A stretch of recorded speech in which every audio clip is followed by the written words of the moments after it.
The forest road had narrowed 3 hours ago, then disappeared entirely beneath a carpet of decomposing leaves that released their dampness with every step.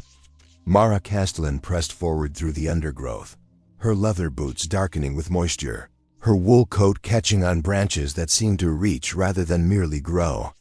The trees here stood at wrong angles, their trunks spiraling upward in configurations that defied the usual patterns of natural growth. Bark peeled away in long strips that hung like shed skin, revealing wood beneath that was not the expected pale flesh of living trees, but something darker, almost bruised. The map folded in her inner pocket had been drawn in 1847, copied from a survey that predated even that by several decades. The village of Grădinița was marked with a small cross, and a notation in faded ink that she had translated from the archaic Romanian as abandoned by God's grace. She was here because her grandmother had been born in this place, had fled it as a child, and had left behind a property deed that listed a stone house on the village's eastern edge. The legal firm in Bucharest had been bewildered by her interest in claiming the inheritance. The junior solicitor had suggested, with barely concealed contempt, that she simply sign away her rights to the property, as it existed in a region where no roads led anymore, where no census had been taken in over a century. But Mara was a researcher, an architectural historian specializing in the rural settlements of the Carpathian regions, and the prospect of an entirely preserved 18th-century village, untouched by modernization or development, was too valuable to dismiss. Her dissertation needed primary sources. She needed photographs, measurements, documentation of a way of life that had vanished from living memory. 3 weeks of fieldwork would be sufficient. She had supplies for a month. The forest floor absorbed sound. Her footsteps, which should have crunched and snapped, produced only soft sighs as if the earth itself were exhaling beneath her weight. Birds had stopped singing perhaps an hour ago. She had noticed their absence gradually, the way one becomes aware of silence only after the noise has already ceased. No insects hummed. No small animals rustled through the undergrowth. The forest stood in a stillness that felt less like peace and more like held breath. The mist came at dusk, rising from the ground rather than descending from the sky. It moved with purposeful slowness, creeping between tree trunks, pooling in depressions, climbing up her legs until her knees disappeared into its pale gray embrace. The temperature dropped with startling speed. One moment the autumn air held a mild chill. The next, her breath became visible, crystallizing in clouds that hung too long before dissipating. She found the first marker just as the light began to fail. A stone cairn half collapsed, its rocks covered in moss so thick it had obscured whatever symbols might have been carved into their surfaces. She knelt beside it, pulling out her notebook and sketching its rough shape by the failing light. The stones were cold enough to numb her fingers through her gloves. When she pressed her palm against the topmost rock, she felt something beneath the moss, regular grooves, deliberate patterns. She scraped away the plant growth, her fingernails accumulating green decay until the carving emerged. A spiral, turning inward on itself endlessly. And around it, script that was not Romanian, not Slavic, not any alphabet she recognized. The letters, if they were letters, seemed to shift as she stared at them, their angles changing in her peripheral vision. She photographed it with her digital camera, the flash bleaching the stone white for an instant, throwing the carved lines into sharp relief. When she looked at the camera's small screen to check the image, the photograph showed only moss. The spiral had vanished. She deleted the image and took another. This time the screen went black entirely, though the camera's battery indicator still showed a full charge. Mara stood, brushing dirt from her knees, and continued walking. The cairn was a marker, which meant she was approaching the village boundary. The old customs of rural settlements often included such territorial demarcations, stones placed to define the edge between the human world and the forest's wild dominion. Though she had never heard of markings quite like what she had just seen. The trees ended abruptly, as if cut away by an invisible line. One moment she was pushing through dense undergrowth. The next, she stood at the edge of a clearing perhaps half a mile wide. The village spread before her in the gathering darkness. It was not ruins. That was the first shock. The houses stood intact, their stone walls solid, their wooden roofs missing only occasional shingles. Chimneys rose against the darkening sky. Windows stared out like hollow eye sockets, their shutters closed or missing entirely. A small church occupied the village center, its bell tower listing slightly to the left, but still standing, still crowned with its iron cross. The streets, if they could be called streets, were paths of packed earth that wound between the buildings in patterns that seemed almost organic, as if the village had grown rather than been planned. But there were no lights, no smoke from chimneys, no movement anywhere. Mara descended into the village as night completed its fall. The mist had followed her, or perhaps it had always been here, waiting. It filled the spaces between buildings, made the distances uncertain. The house she sought would be on the eastern edge, according to her grandmother's deed, a two-story structure with a distinctive arched doorway and a well in its courtyard. She found it after 20 minutes of searching, her flashlight beam cutting through the mist and darkness to illuminate stone walls that were indeed marked by an arched entrance.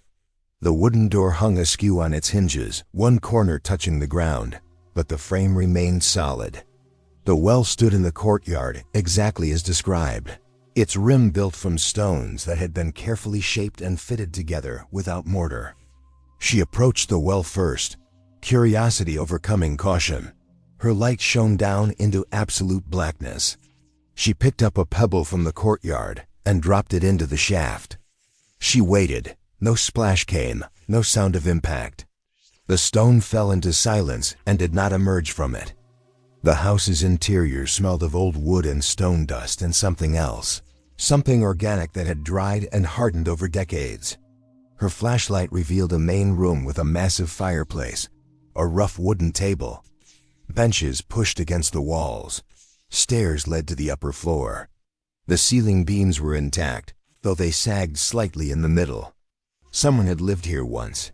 The table was set with wooden bowls and spoons, as if a meal had been interrupted rather than concluded. Dust covered everything in a uniform gray blanket, but beneath the dust, the objects remained preserved. She chose to sleep downstairs, near the fireplace, rather than risk the upper floor's unknown structural integrity. She cleared a space on the stone floor, spread her sleeping mat, and unpacked her camping stove to heat water for tea. The small blue flame of the stove provided the only light after she switched off her flashlight to conserve batteries.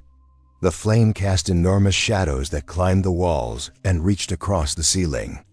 As she sipped her tea, she became aware of the absolute silence.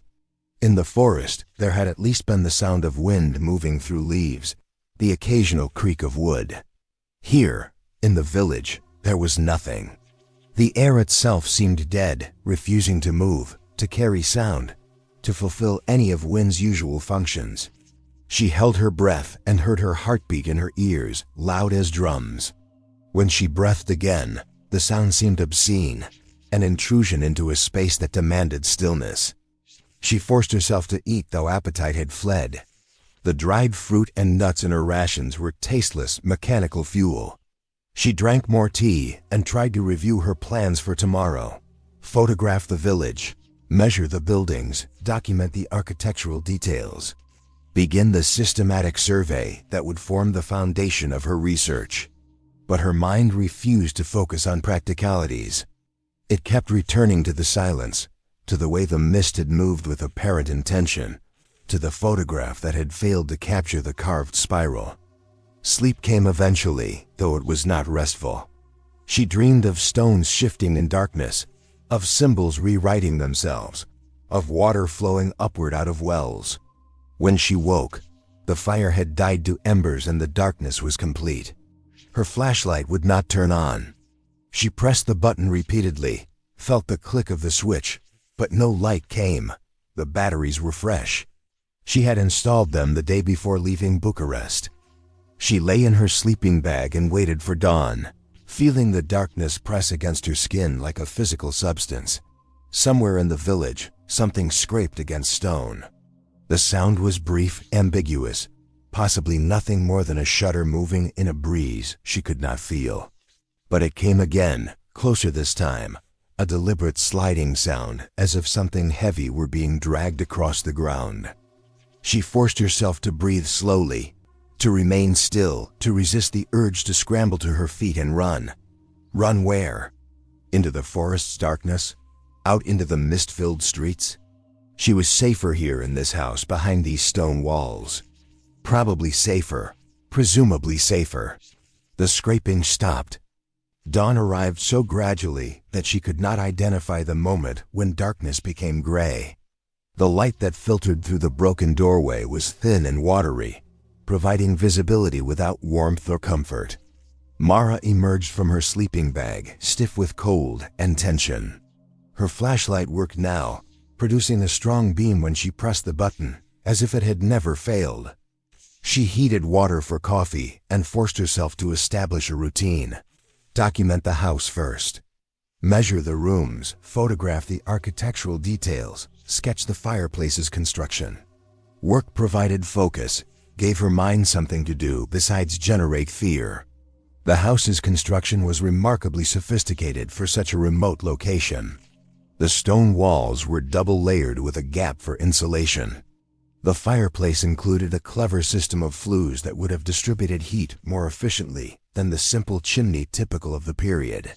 Whoever had built this place had possessed knowledge beyond the usual rural craftsman's skills.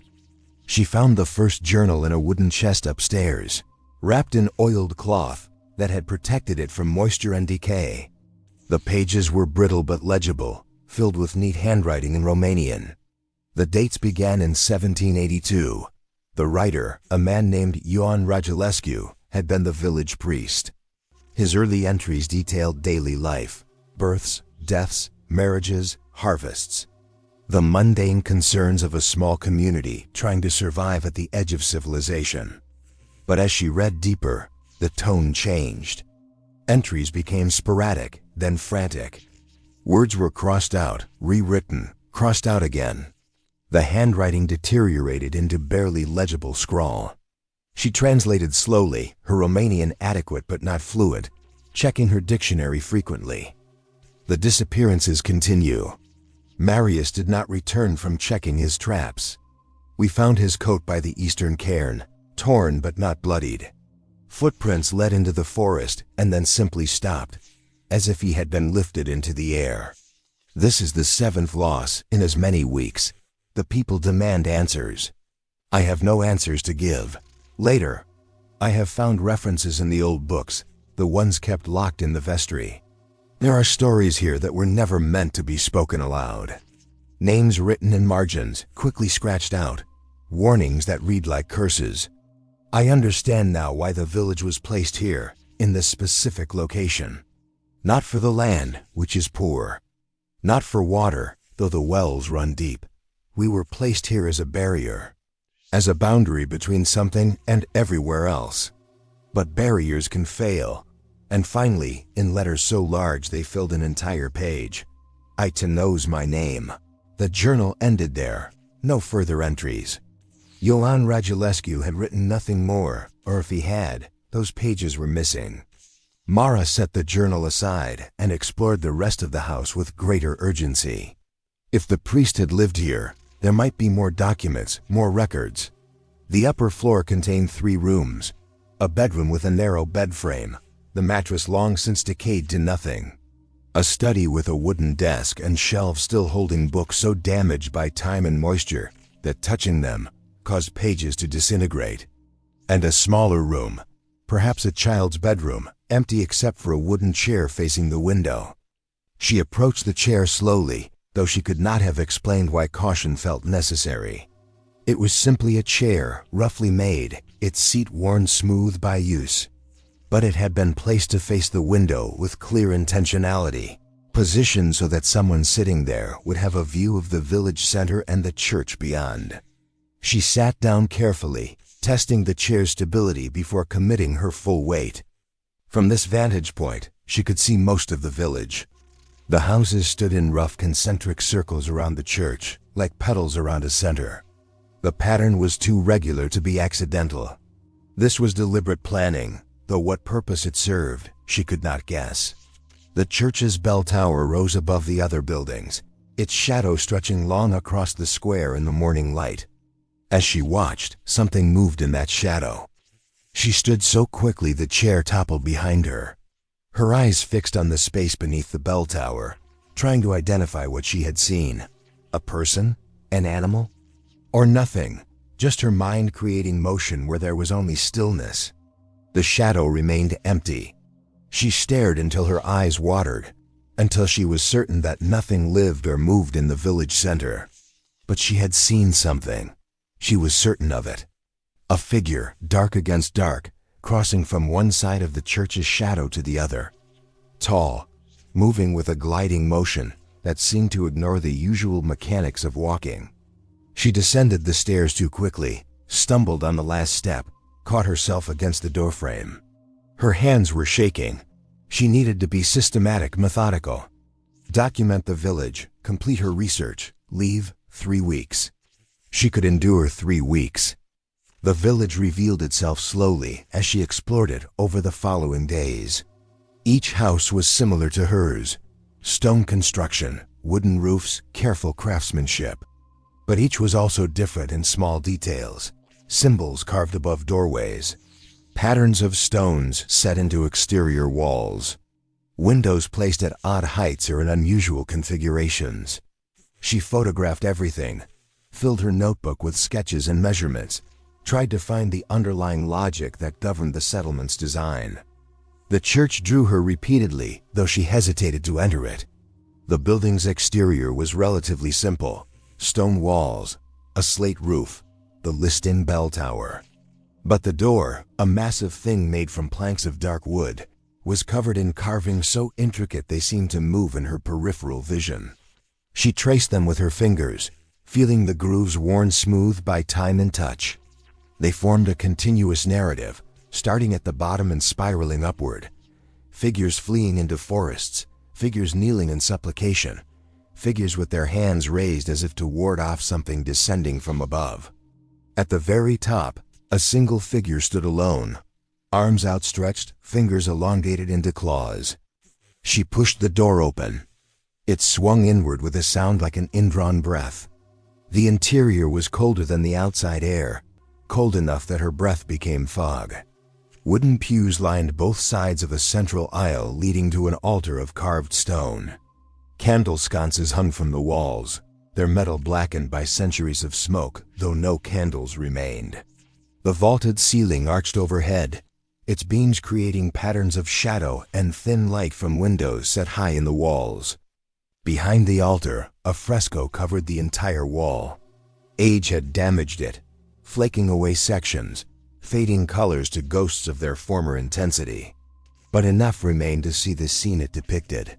A figure standing on a rocky outcrop above a cowering crowd. The figure's face was obscured by damage or deliberate defacement. Someone had scratched away that portion of the plaster with violent force. But its posture suggested dominion, ownership, the absolute certainty of power. Mara approached the fresco slowly, her footsteps echoing in the empty space. The scratched section was at eye level, easily reached. She ran her fingers across the gouged plaster, feeling the violence embedded in those marks. Someone had stood here, had looked at this image, and had been driven to destroy it. Not the entire fresco, just the face, just the identity. Beneath the fresco, carved into the altar's face, was an inscription in Latin. Her Latin was rudimentary, enough to puzzle through church inscriptions and legal documents, but not fluent. She copied it into her notebook letter by letter. Hic terminus vita, hic terminus mortis. Vigilate et orate, quia necessitesque hora. She would translate it properly later with a dictionary. But even without full understanding, she caught the sense. Something about the boundary of life and death, about watching and praying, about an unknown hour. That night, back in her grandmother's house, she found the translation. Here the boundary of life, here the boundary of death. Watch and pray, for you know not the hour. She lay in her sleeping bag and listened to the silence. It was never quite complete anymore. Small sounds interrupted it now. Wood creaking as temperatures changed, wind moving around corners though never through the village proper, and sometimes, very faintly, something that might have been footsteps if footsteps could be that soft, that careful, that patient. On her 5th night in the village, she woke to find the door of the house standing open. She had closed it. She was certain of this. She had developed a routine before sleeping. Check the door, wedge it shut with a piece of wood, arrange her few possessions within easy reach. The door had been closed when she lay down. She had watched it as she drifted towards sleep, her last waking image that dark wood and the wedge holding it secure. Now it stood wide open, revealing the mist-filled courtyard beyond. The wedge lay on the floor several feet from the doorway, as if it had been pulled out and casually discarded. Mara sat up slowly, reaching for her flashlight. Its beam illuminated the open doorway, the courtyard, the well's stone rim. Nothing moved in that circle of light. She swept the beam across the courtyard, checking every shadow, every corner, empty, completely empty. She rose from her sleeping bag and approached the doorway, the flashlight held before her like a weapon. The mist was thicker tonight, almost opaque, reducing visibility to a few meters. Beyond her light's reach, the world simply ceased to exist, replaced by gray nothingness. The footprints in the courtyard's dust were not hers. They led from the well to the house's doorway, where they stopped. Not human feet. Too long, too narrow, with impressions that suggested toes of unnatural length. Something had walked from the well to her door, had opened it, and had then simply vanished or turned back without leaving returning prints. She slammed the door closed and wedged it with the piece of wood and also her backpack, and then dragged the wooden table in front of it. Her hands shook so badly it took 3 attempts to strike a match and light her camping stove. She heated water for tea, though she knew she would not sleep again tonight. The flame provided light and the illusion of warmth and something to focus on, besides the door and what might be waiting on the other side. The priest's journal had mentioned others. 7 disappearances. People who went into the forest and did not return, who were found in pieces or not found at all. She had assumed those entries referred to animal attacks, to the ordinary dangers of living in a remote wilderness, bears, wolves, the usual explanations. But the footprints in her courtyard had not been made by any animal she could name. Dawn came eventually. It always did, though each night made her less certain it would. She dismantled her barrier, opened the door cautiously, and examined the footprints in daylight. They were clearer now, more defined. 5 toes on each foot, but the proportions were wrong. The toes were too long, and they ended in what looked like claw marks where nails had pressed into the dust. She photographed them from multiple angles, measuring them with a tape measure for scale. Perhaps later, when she had left this place, when she was safe in her apartment in Bucharest with electric lights and locked doors and neighbors whose voices she could hear through the walls, she would show these photographs to someone, a zoologist, a biologist, someone who could provide a rational explanation. But even as she documented them, she knew no rational explanation would suffice. Nothing that made these prints walked on 4 legs. Nothing natural stood upright on feet shaped like these. She spent that day in compulsive activity, photographing and measuring every building, sketching architectural details until her hand cramped, transcribing inscriptions from doorways and walls. Work as a form of denial. Work as a barrier against thinking about what the darkness might bring. In the village's western quarter, she found a building larger than the others, perhaps a communal hall or elder's residence. Its door was intact but locked, and she had to force it open with a crowbar from her supplies, splintering the wood around the ancient latch. The interior was a single large room with a ceiling of exposed beams and walls lined with shelves. The shelves held jars, hundreds of them, glass containers of various sizes, their contents preserved in fluids that had gone cloudy with age. She approached the nearest shelf and held up her flashlight to examine what the jars contained. Organs, hearts and livers, and things she could not identify, floating in their preserving solution, like pale specimens in a naturalist's collection. Each jar was labeled in careful script, names and dates. She found a heart labeled Sophia Christia, 1781, a liver marked Andrei Popa, 1783. The dates clustered around the same years as the priest's journal entries. The years of the disappearances. But why preserve the organs of the missing? Why label them, store them, treat them like precious relics? She moved deeper into the room, examining more jars. Some contained things that did not look entirely human. A heart with too many chambers. A section of spine with vertebrae fused into a solid column. Something that might have been a lung but was the wrong color, shot through with black veins that formed patterns almost like script.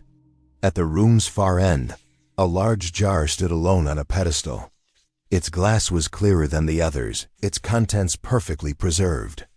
Inside, suspended in fluid, was a human head. Mara's flashlight shook, making the shadows dance. She forced herself to step closer, to examine the specimen. It was a man's head, middle-aged, with a thin face and a small beard. His eyes were open, staring at nothing. His mouth was open too, frozen in an expression that was not quite a scream. The label read, Ioan Radulescu, Priet, 1785. The priest. The journal's author. The man who had written about disappearances and ancient warnings and something that knew his name. Here he was, his head preserved like a trophy, his body presumably decomposed decades ago in some unknown location. She backed away from the pedestal, from the jars, from the entire room. Her heel caught on something, and she stumbled, caught herself against a shelf. Jars rattled. One fell, crashing to the floor, its glass shattering, its contents spilling across the stone. The smell that rose from the spilled preservative was thick and sweet and wrong, making her gag. She ran from the building, leaving the door open behind her, not caring about documentation or photographs or research. She ran through the streets, between the silent houses, her breath coming in gasps that made her chest ache. She ran until she reached her grandmother's house and slammed the door behind her and collapsed against it, sliding to the floor. The sun was setting. Already the light was failing, replaced by the familiar gray that preceded night. She had hours of darkness ahead of her, hours in this village with its jars of preserved organs, and its impossible footprints, and its absolute, crushing silence. She tried to tell herself she would leave in the morning, pack her supplies, abandon the research, hike back through the forest to the nearest road. 3 weeks had become less important than survival. Her dissertation could rely on secondary sources. But even as she planned escape, she knew she would not leave. Something in the village held her, not physically, but through a logic she could not resist. To leave would be to admit that everything she had seen, everything she had felt, was real. To leave would be to carry that knowledge away from this place, to let it infect her ordinary life. Better to stay. Better to understand. Better to find some explanation that would allow her to preserve her rational worldview, even if that explanation was terrifying. The priest's journal had mentioned old books kept locked in the vestry. She had not explored the church thoroughly. Perhaps answers waited there, among whatever texts the village had preserved. Perhaps she could find a history, a reason, an explanation that would make sense of the jars and the footprints, and the figure she had seen crossing through shadow. Night fell completely while she debated with herself. The darkness outside was absolute, no moon, no stars, just the gray-black of utter night. She lit her camping stove and ate without tasting, mechanically consuming the food her body needed to function. Then she sat and listened to the silence and waited for dawn. Around midnight, by her watch's glowing dial, something scratched at her door. The sound was soft at first, almost tentative, as if whatever made it was testing the barrier's strength. Long, slow scrapes, nails on wood. Then harder, more insistent. The door shuddered in its frame. Her barricade of table and backpack shifted. She remained perfectly still, flashlight off, breathing as quietly as possible. The scratching continued for perhaps 5 minutes, then stopped. Silence returned, thick and oppressive. She waited, counting her heartbeats, trying to estimate how much time passed. Her watch's dial provided the only light in the room, a faint green glow that illuminated nothing but numbers. The scratching resumed, now at a window. She had shutters on the windows, closed and latched from inside.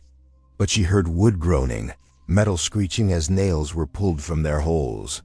The shutter was being opened from outside, slowly, patiently, with the methodical effort of something that did not tire, that could work all night if necessary. Mara grabbed her flashlight and switched it on, pointing the beam at the window. The scratching stopped immediately. The shutter ceased moving, frozen half open.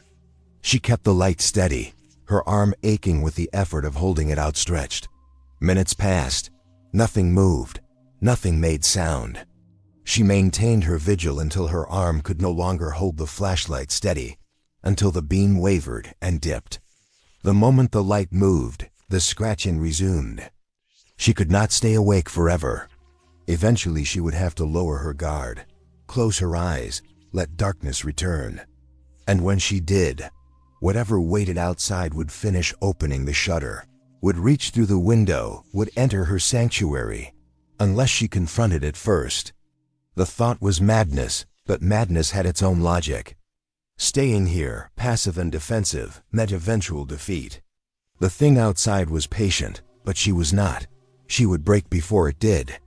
Better to act, to seize initiative, to become the hunter rather than remaining prey. She extinguished her flashlight and sat in darkness, letting her eyes adjust to the absolute black. Gradually, very gradually, she became aware of a faint light from outside, not natural light. Nothing like moonlight or starlight, but a pale phosphorescence that seemed to emanate from the mist itself. It was barely enough to distinguish shapes, the outline of the window, the half-open shutter, the darkness beyond. And in that darkness, something darker still. A shape that stood upright, but was not human, too tall, too narrow, with proportions that violated everything she knew about anatomy and possibility. It stood beyond the window, just out of her direct line of sight, a column of shadow that did not move, that simply existed, waiting. She forced herself to look away, to break the stare-down that would lead nowhere. She needed to think, to plan, to find some advantage in a situation that offered none. The thing outside could not enter while she remained awake and aware. This was a rule, she sensed, a limitation. It needed invitation or unconsciousness, needed her to lower her guard in some fundamental way. But she could not remain awake indefinitely. Already her thoughts were beginning to blur, exhaustion dragging at her consciousness like weights. She had been in the village for 6 days, and each night her sleep had been worse, more fragmented, haunted by dreams she could not quite remember upon waking. How much longer could she function without real rest? The window shutter began moving again, opening wider.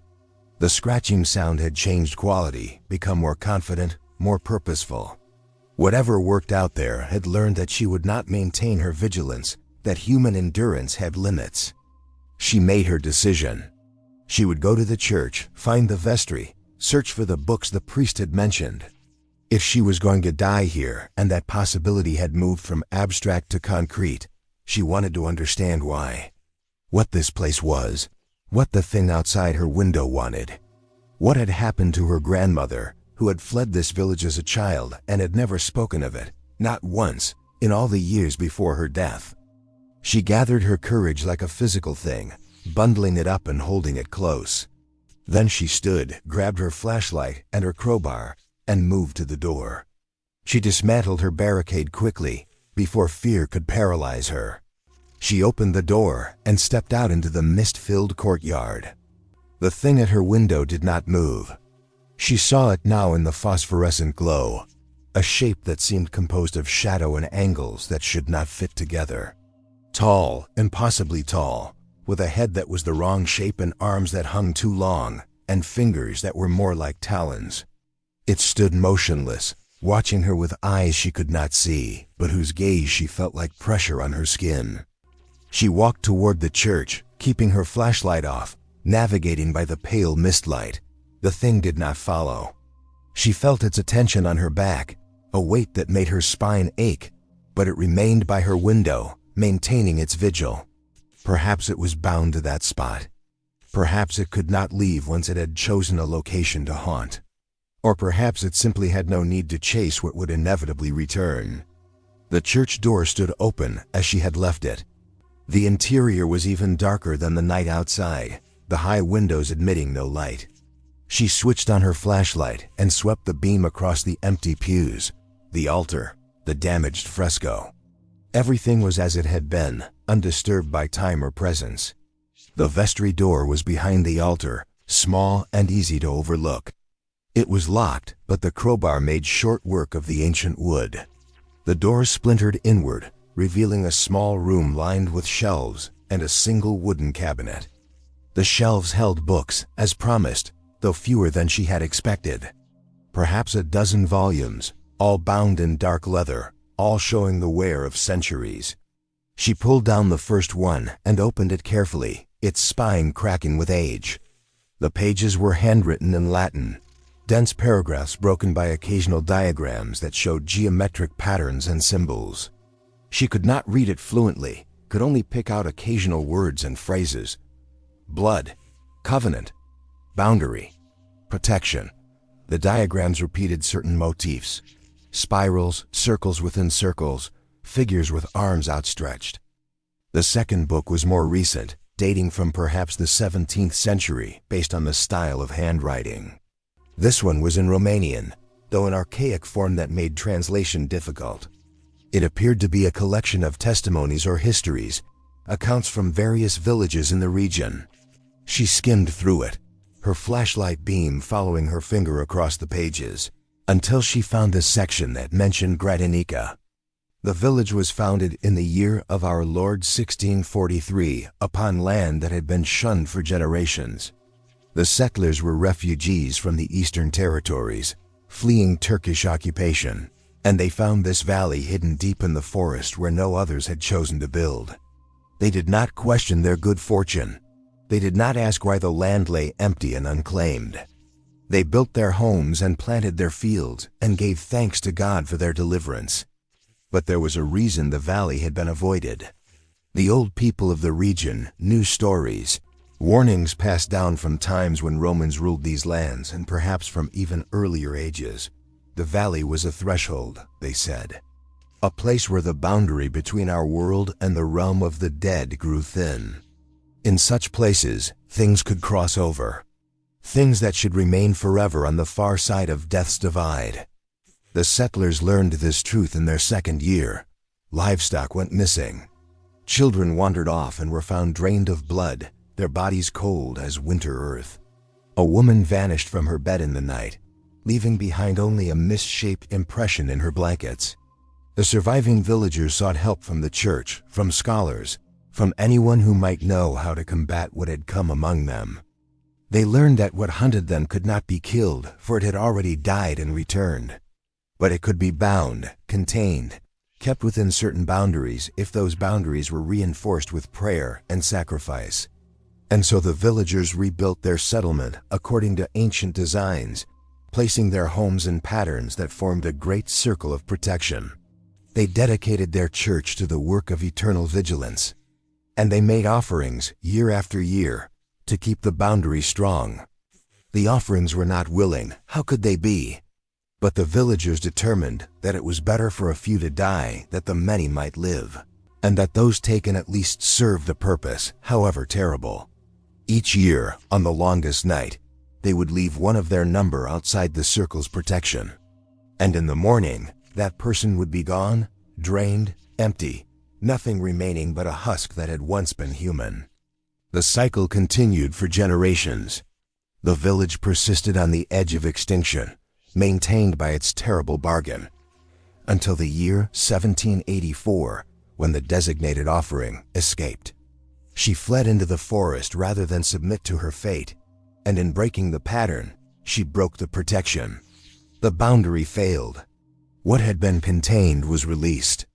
In the spring, when travelers finally ventured into the valley after a harsh winter, they found the village abandoned. Houses stood empty but intact. Food lay on tables, half-eaten, as if the residents had simply stood up mid-meal and walked away. No bodies were found, no signs of violence or struggle. The village was empty of life, but not of life's possessions, as if the people had been carefully removed, one by one, leaving everything else behind. The authorities ordered the valley sealed. The approaches were blocked, the paths overgrown. Maps were redrawn to omit the village's existence. It was decided without any official declaration that Grădinița had never been. And for more than 2 centuries, this erasure held. Mara closed the book, her hands trembling so badly she nearly dropped it. Her grandmother had been born in 1928, according to the family records. This account dated from before 1800, but if the village had been abandoned in 1784, how had her grandmother been born here more than a century later? Unless the abandonment had not been complete. Unless some had returned, despite the warnings, despite the horror. Unless the cycle had begun again. She searched through the remaining books with growing desperation, looking for more recent records, any documentation from the 19th or 20th centuries. She found nothing. The vestry held only the old accounts, the warnings, the diagrams of protective symbols. The wooden cabinet remained. She had not opened it yet, had been focused on the books. Now she approached it, noting how its dark wood seemed to absorb her flashlight's beam rather than reflect it. The cabinet door was locked with a mechanism more complex than a simple latch, a series of sliding pins that had to be manipulated in sequence. It took her 15 minutes to work out the combination, a process of trial and error that left her fingers aching. When the final pin slid free and the door swung open, she found herself looking at a single object, a large book bound in black leather, its cover unmarked by title or decoration. She lifted it out carefully and carried it to a small table beneath the vestry's window. The book was heavy, its pages thick and stiff. She opened it to the first page and read the title written there in elegant script. The Chronicle of Persistence. The chronicle was a log, entries made by successive priests or record keepers, documenting the village's history from its founding through the abandonment and beyond. She skipped forward, scanning dates, looking for the 20th century. And there it was, 1923 families have returned to the valley, believing enough time has passed that the old evil must have dissipated. They are wrong. We who maintain watch from afar see signs that it remains, dormant but undestroyed. We should warn them, but who would believe us? The modern world does not accept such tales. They will learn as their ancestors learned. 1928, a child was born in the reclaimed village. The parents named her Elena. They do not know that by bringing new life to this cursed place, they have provided exactly what the sleeper desires. Fresh blood, untainted by the knowledge of what waits in darkness. 1932, the families fled in winter. Only the child Elena survived the exodus. She was found wandering the forest road, frostbitten and delirious, speaking of her parents being taken up into the sky by shadows. She was adopted by relatives in Bucharest, and we pray, has forgotten what she witnessed. But forgetting is not the same as breaking free. The village claims its own, eventually. Mara's grandmother had been Elena who had never spoken of her childhood, who had screamed in her sleep until the day she died, who had left behind a deed to property she had desperately hoped no one would ever claim. And now Mara was here, in the village, the child of Elena's child, blood of the blood that had been offered and refused and taken anyway. She slammed the chronicle shut and stood so quickly her chair toppled backward. The church suddenly felt smaller, its walls pressing inward, its ceiling lowering. She needed to leave, needed to run, needed to get out of this valley before. Before what? Before the thing outside her window came for her. It was already too late for that. She had seen it. It had seen her. The mutual recognition had been established. She gathered the most important books. stuffing them into her backpack along with loose pages she tore from the chronicle, documentation of the village's true history. Evidence. Proof. Something to show that she had not imagined this, that the horror was real and recorded and witnessed across centuries. The walk back to her grandmother's house took hours, though it should have been minutes. The streets seemed to shift as she walked them, paths leading in circles, houses appearing in wrong places. The mist had thickened until she could barely see 3 meters ahead. Her flashlight beam barely penetrated it, reflecting back at her as if she had aimed a light at a gray wall. When she finally reached the house, the thing was gone from her window. The shutter hung fully open now, swaying slightly though no breeze moved through the village. She approached cautiously, checking for footprints, for any sign of what had been there. She found nothing. The ground beneath the window was undisturbed, no marks in the dust, no indication that anything had stood vigil there for hours. But she knew it had been real. The half-open shutter was evidence enough. She went inside and rebuilt her barricade with manic energy, piling everything she could move against the door and the window.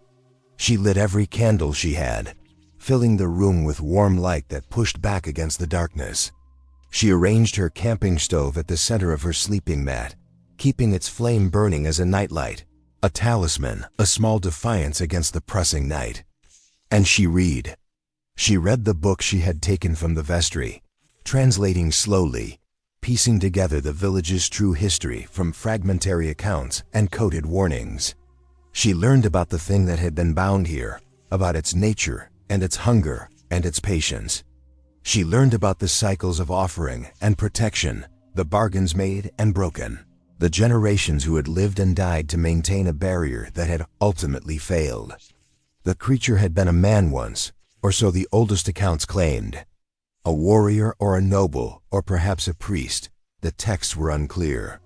He had died defending his people from some ancient enemy, and in dying, he had made a choice to return, to never pass beyond death's threshold, to remain as an eternal guardian. But eternity corrupted. The centuries twisted his purpose into hunger, his protection into purgation. He no longer guarded his people, he fed on them. And when his people were gone, replaced by new settlements who knew nothing of his origin, he fed on them too. He could not leave the valley, could not cross beyond the boundaries that had been set at his creation. But within those boundaries he was absolute. The accounts called him by various names, the Sleeper, the Watcher, the Pale Walker. But they all agreed on his essential nature. He was patient. He could wait years, decades, centuries between feedings. He did not need to hunt frantically or consume constantly.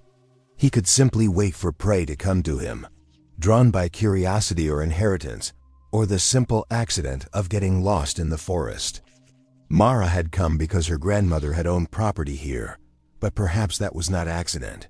Perhaps the connection ran deeper, blood calling to blood, the village reaching out across time to reclaim what had escaped. She read until the candles burned low and her eyes ached from focusing on faded text. She read until she understood that she had never been in control of this situation, that from the moment she entered the valley, she had been moving along a predetermined path toward an inevitable conclusion. The thing that hunted her was not cruel. It did not delight in suffering. It simply was, like winter or age or any other force of nature. It existed. It had needs. It fulfilled those needs with the same emotional investment that a person brought to breathing. This understanding brought a strange calm. She had been reacting with horror and fear to something that was, in its own way, natural, terrible, yes. Incomprehensible by the standards of her previous life, certainly. But natural in the way that death was natural, inevitable, simply the way things were in this particular pocket of reality. She extinguished her candles to conserve them, allowing darkness to return except for the small flame of her camping stove. She lay down on her sleeping mat, wrapped in her sleeping bag, and closed her eyes. She did not expect to sleep, but exhaustion had its own imperatives, and eventually, her consciousness slipped away despite her determination to remain alert. She dreamed of walking through the forest, following a path that spiraled inward toward the valley. She dreamed of her grandmother as a child, running through snow, looking back at shadows that pursued on silent feet. She dreamed of the village in its prime, houses lit by firelight, people going about their evening routines with desperate normalcy, trying to pretend that tomorrow would not bring the longest night and the choice of who would be offered. And she dreamed of him, the Watcher, the thing that had been a man. She saw him as he had been in life, tall but not impossibly so, strong but not monstrous, with a face that was merely a face, human and unremarkable. She saw him in battle, defending a settlement from raiders, taking wounds that should have killed him but fighting on, refusing to fall. She saw him lying in the dirt, blood pooling around him, his eyes staring up at a sky he would never see again. And then she saw him rise. Not immediately, not with dramatic resurrection. Days passed in her dream, days of his body lying where it had fallen, rotting, being torn by scavengers. Until one night, when no moon shone and the stars seemed dimmer than usual, the body moved. Sat up, stood. What rose from that grave was not the man who had fallen. The flesh remained, but the animating force was something else, something that had waited at death's threshold for permission to return, for a vessel it could inhabit, for a way back into the world of the living. The villagers found him the next morning, standing in the center of their settlement, covered in grave dirt, stinking of decay. They should have run, should have burned him, scattered his bones, performed whatever rituals might have sent him truly away. But they were grateful. He had defended them in life, and now he was returned, miraculously spared by God's grace, a sign that their village was blessed. They learned the truth slowly, as one by one they began to weaken, to sicken, to die. He was feeding on them, draining their vitality not with crude violence, but through subtle predation, taking a little from each, enough to sustain himself but not enough to immediately kill.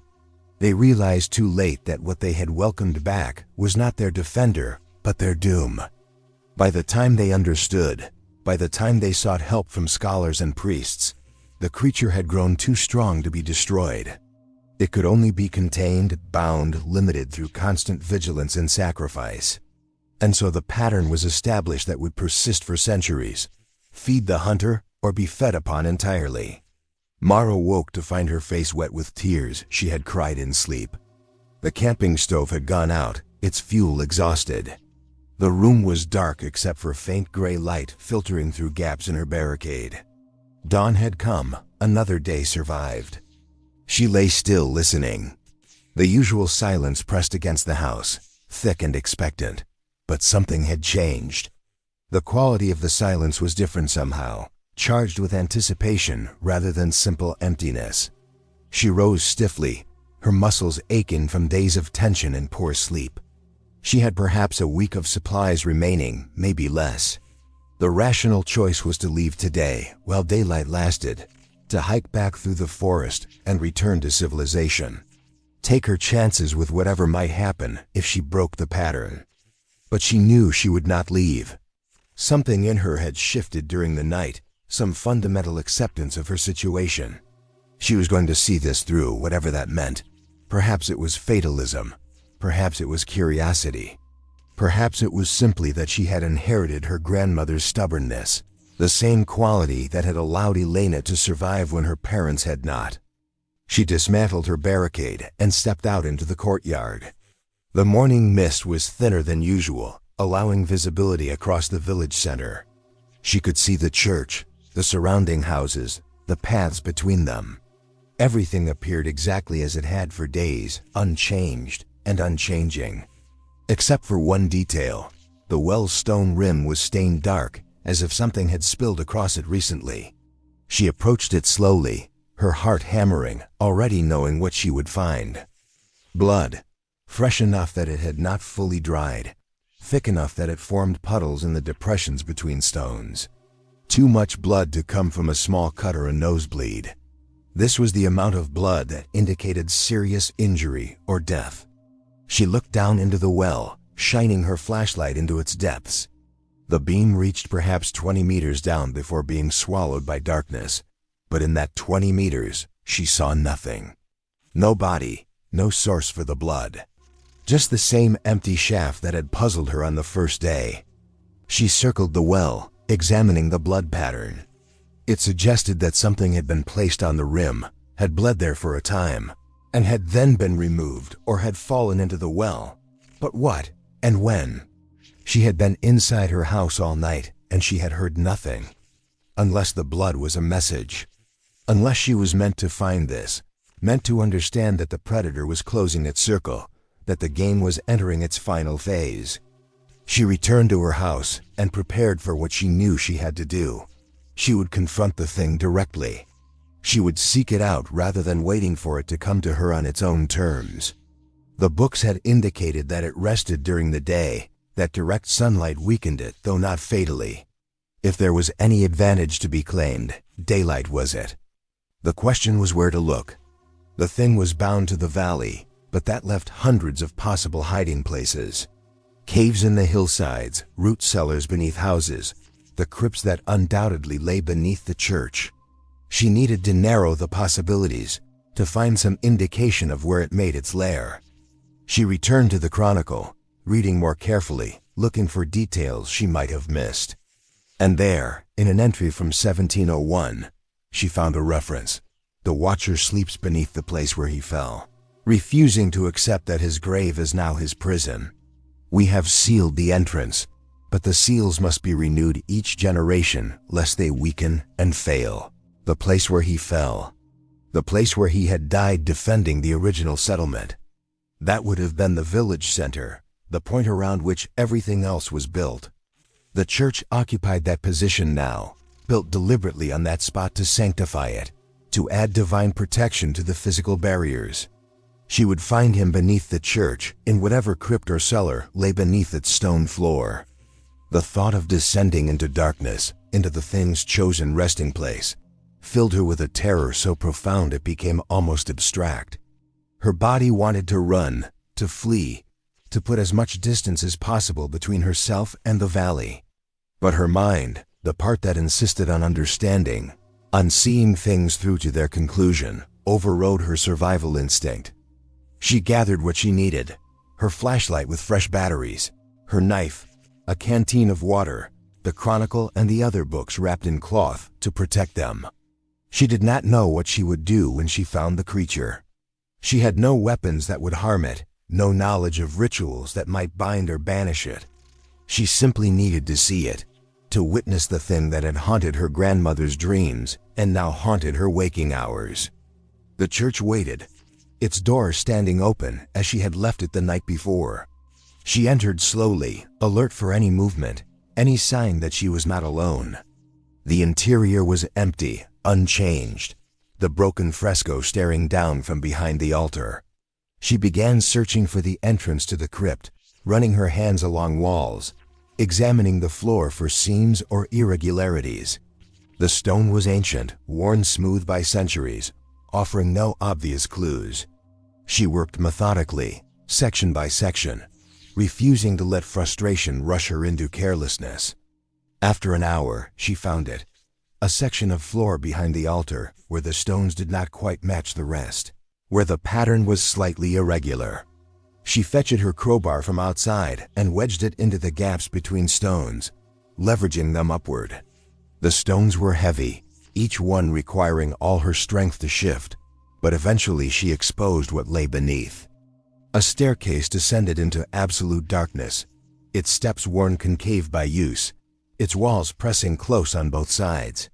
The air that rose from below was cold and damp and carried a smell like earth after rain, organic and somehow expectant.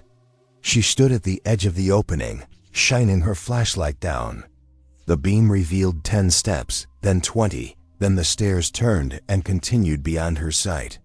There was no sound from below, no movement, nothing to indicate whether the space was occupied or empty. She descended. Each step felt like a small surrender, a conscious choice to move deeper into danger. The walls pressed close enough to touch on both sides. The ceiling lowered until she had to duck. The temperature dropped until she could see her breath, until her fingers went numb despite her gloves. At the bottom of the stairs, she found herself in a chamber perhaps 10 meters across, its ceiling supported by stone pillars. The walls were lined with niches, and in each niche lay a skeleton, carefully arranged with hands folded across chests. The dead of the village, buried here in the church's protection, surrounded by whatever sanctity the building could provide. But at the chamber's center, on a raised stone platform, was a different kind of resting place. A tomb, carved from a single block of dark stone, its surface covered with the same spiral symbols she had seen on the forest cairn. The lid had been pushed partially aside, revealing darkness within. Mara approached the tomb slowly, her flashlight held before her like a shield. She knew what she would find. Part of her had always known, from the moment she decided to come to this village, that she would end up here, in this chamber, facing this truth. She reached the tomb and aimed her flashlight into the gap between lid and base. He lay inside, motionless, his eyes closed, his hands folded across his chest in mockery of peaceful death. His skin was pale as snow, unmarked by decay despite obvious centuries. He was tall, as she had sensed, with long limbs and elongated fingers that ended in nails like blackened claws. His face was angular, almost beautiful in its symmetry, though something about the proportions was subtly wrong in ways that made her eyes want to slide away from examining it too closely. He wore the remnants of ancient clothing, leather and cloth that had been fine once, but was now mostly rotted away. Beneath the rags, his chest neither rose nor fell. He did not breathe. He was as still as the stone that surrounded him, as motionless as the skeletons in their niches. But he was not dead. She knew this absolutely, the same way she knew that sunrise would follow sunset. He was simply sleeping, conserving energy during the day when his power was diminished, waiting for night when he would wake and walk and hunt. She stood there for a long moment, studying him, memorizing every detail. This was what had terrorized generations, what had emptied a village, what had haunted her grandmother's nightmares. This creature that looked almost human, that had once been human, that had made the mistake of refusing death, and had been transformed into something worse than either life or death could offer. His eyes opened. The transition was instant, no flutter of lids or moment of disorientation. 1 second they were closed. The next, they were open and fixed on her with absolute attention. They were not the eyes she had expected. Not red, not glowing, not obviously monstrous. They were simply dark, so dark that pupil and iris were indistinguishable, like wells reaching down into infinite depth. She should have run. Every instinct screamed at her to flee back up the stairs, out of the church, out of the valley. But she remained frozen, caught in that gaze, unable to move or look away. It was not hypnosis, not any kind of supernatural compulsion. It was simply the shock of recognition, predator and prey seeing each other clearly for the first time. He did not move, did not rise from his tomb, did not reach for her with those elongated hands. He simply looked at her, and in that look, she understood that he had been aware of her presence in the village from the beginning.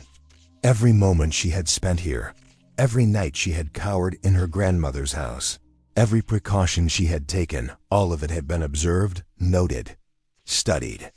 He had watched her with the patient attention of a collector examining a rare specimen. She found her voice, though it came out as barely a whisper. "Why did you let me find you?" He did not answer. Perhaps he could not speak, or chose not to, or found her question too obvious to merit response. His expression did not change. His dark eyes remained fixed on her with unwavering intensity. She tried again. "What do you want?" This time something flickered across his face, an emotion she could not name. Not hunger, though surely that was present. Not malice. Perhaps something like sadness, or the memory of sadness, the ghost of an emotion that had died long ago but left its imprint behind. He raised one hand slowly, fingers extended, palm upward. The gesture was clear, even without words, an offering, an invitation, a request. He wanted her to approach, to come closer, to place her hand in his. She should have refused, should have backed away, climbed the stairs, barricaded herself in the house, waited for daylight to drive him back into dormancy. But the same compulsion that had kept her in the village, that had driven her to search for him, now drew her forward. She needed to understand, even if understanding meant experiencing firsthand what her grandmother had fled, what had emptied this village of life. She took a step toward the tomb, then another. Her hand rose almost involuntarily, extending toward his outstretched palm. When their skin touched, the coldness that struck through her was profound enough to be painful, as if she had plunged her hand into ice water. And then she saw, not with her eyes, with something deeper, more fundamental. She saw through his eyes, through his memory, through the centuries he had existed in this valley. She saw the warrior he had been, the community he had defended, the death he had earned and then refused. She saw the long years after his return, the slow realization that he was no longer what he had been, that something fundamental had been lost or altered in the crossing back from death. She saw his first feeding, the horror and confusion of the victim, a woman he had known in life who had welcomed his return and now looked at him with incomprehension as her strength drained away. She saw his attempts to resist the hunger, days and weeks of fighting the compulsion, until finally he could not resist anymore and took what he needed from those around him. She saw the village's decision to contain rather than destroy him, the bargains made, the offerings given, the slow descent into a terrible equilibrium where some died that others might live. She saw the generations cycle through, faces changing while the pattern remained constant. She saw her grandmother as a child, chosen by lottery to be that year's offering, fleeing into the snow rather than accepting her fate. She saw him pursuing, not from malice but from need, following her tracks through the forest until she reached the boundary where his power ended. She saw him standing at that invisible line, watching her vanish into the world beyond, unable to follow. And she saw the long decades after, the village gradually emptying as the remaining residents died or left, until no one was left to make offerings, until he was alone with only the sleeping dead for company. She saw him settling into dormancy, conserving energy, waiting with infinite patience for new prey to wander into his domain. She saw herself from outside, a figure entering the valley, exploring the village, slowly moving through all the same patterns he had witnessed countless times before. Arrival, investigation, discovery, fear, understanding, confrontation. The cycle was always the same. The details varied, but the essential structure remained constant. She pulled her hand away from his, the connection breaking with a sensation like tearing fabric. She stumbled backward, her breath coming in gasps, her heart racing. The visions faded but left their mark, knowledge she could not unlearn, understanding she did not want but could not reject. He had not moved. He remained in his tomb, hand still extended though no longer touching her. His expression had not changed. He simply waited, as he had been waiting for centuries, for the inevitable conclusion. "I won't," she began, but the words died in her throat. She would not what? Refuse? Resist? Run? All those options had been attempted by others before her, and all had failed. The boundary contained him, but also trapped his prey. Within the valley, there was no escape. She turned and fled up the stairs, her flashlight beam jerking wildly, illuminating glimpses of stone and shadow. She burst out of the church into daylight that felt weak and unconvincing after the darkness below. She ran through the village streets, past the silent houses, back to her grandmother's house where she slammed the door and rebuilt her barricade with shaking hands. But even as she worked, she knew the futility. Doors and barricades meant nothing. He could open them when he chose, or simply wait for her to emerge. The only question was when, and on what terms the final encounter would occur. She spent the afternoon in feverish activity, writing down everything she had learned, everything she had seen in that brief connection. She filled pages with description and analysis, trying to impose rational structure on irrational experience. She drew diagrams of the village layout, sketched the symbols from the church and the cairns, transcribed passages from the book she had taken from the vestry. It was documentation for its own sake, a record no one would ever read, but the activity gave her mind something to do besides contemplate her situation. She wrote until her hand cramped, until the light began to fail, until she could no longer pretend that writing provided any form of protection or control. As dusk fell, she heard it, the sound of footsteps in the courtyard outside. Not the scratching of previous nights, not the subtle signs of presence. Actual footsteps, slow and deliberate, moving across the stone pavement toward her door. She did not rebuild her barricade, there was no point. Instead, she lit candles and arranged them around the room, creating islands of light in the gathering darkness. She sat at the wooden table, her journal open before her, and waited. The footsteps stopped at her door. A long pause followed, silence so complete she could hear her own heartbeat, each pulse marking time like a countdown. Then the door opened, swinging inward with that same breath-like sound she had heard the first night. He filled the doorway, tall enough that he had to duck to enter, his form silhouetted against the gray dusk. He moved into the room with fluid grace, each step placed carefully, precisely, as if he were moving through water. The candlelight made his pale skin seem to glow, made the shadows around him appear solid and textured. He stopped at the table's edge, looking down at her journal, at the pages covered in her handwriting. His expression showed something that might have been curiosity or recognition or both.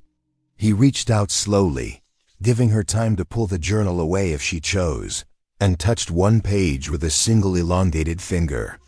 Where his finger touched, the ink faded as if exposed to intense sunlight. The words vanished, erased, leaving behind only blank paper. He trailed his finger down the page, leaving a path of erasure, removing her documentation as if it had never existed. She watched without moving, without protest. The gesture was clear. There would be no record, no testimony, no evidence of what happened in this valley. History would continue to forget this place, and her story would simply end, unexplained. Another disappearance to be bureaucratically processed and then filed away. He finished erasing the page and looked at her again. His dark eyes held that same unfathomable depth, that same patient attention. He was waiting for something, she realized. Waiting for her to acknowledge what they both knew must happen. She stood slowly, her chair scraping against the floor. They faced each other across the small distance that separated them. Predator and prey, hunter and hunted. The end of a pattern that had begun with her grandmother's flight and had always been destined to conclude with her return. "My grandmother escaped," she said, surprised to find her voice steady. "She got away." He nodded slowly, an acknowledgement that this was true. But the gesture also conveyed something else, that her grandmother's escape had been temporary, that the debt incurred had merely been deferred, that blood called to blood across generations, and eventually all accounts must balance. "Is there any other way?" she asked, though she knew the answer. He shook his head, no other way. This was what the valley demanded, what the boundary required, what his continued existence necessitated. She could rage against it, could fight and struggle and resist, but the outcome would remain the same. Better to accept with dignity than to be dragged screaming into the inevitable. She thought of her grandmother, who had lived decades with the shadow of this place hanging over her, who had tried to forget, but could never truly escape. She thought of all the others who had been taken, the villagers whose names filled the chronicle, the offerings left outside the protection circle on the longest night. She was not the first. She would not be the last. But she could choose how this ended. She could grant or withhold the dignity of acceptance.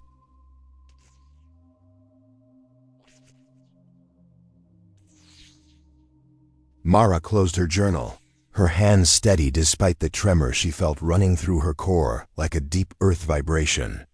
The vampire, she could no longer avoid naming it, no longer pretend it was something other than what centuries of folklore had described, remained motionless by the table, his presence sucking light from the candles, making their flames burn lower and more uncertainly.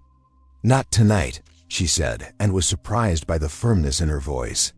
If this is inevitable, then one more night won't matter. I want to understand. I want to know why this place exists, why you remain, why the pattern continues. He studied her for a long moment, his face revealing nothing. Then, with a gesture so slight it was almost imperceptible, he inclined his head.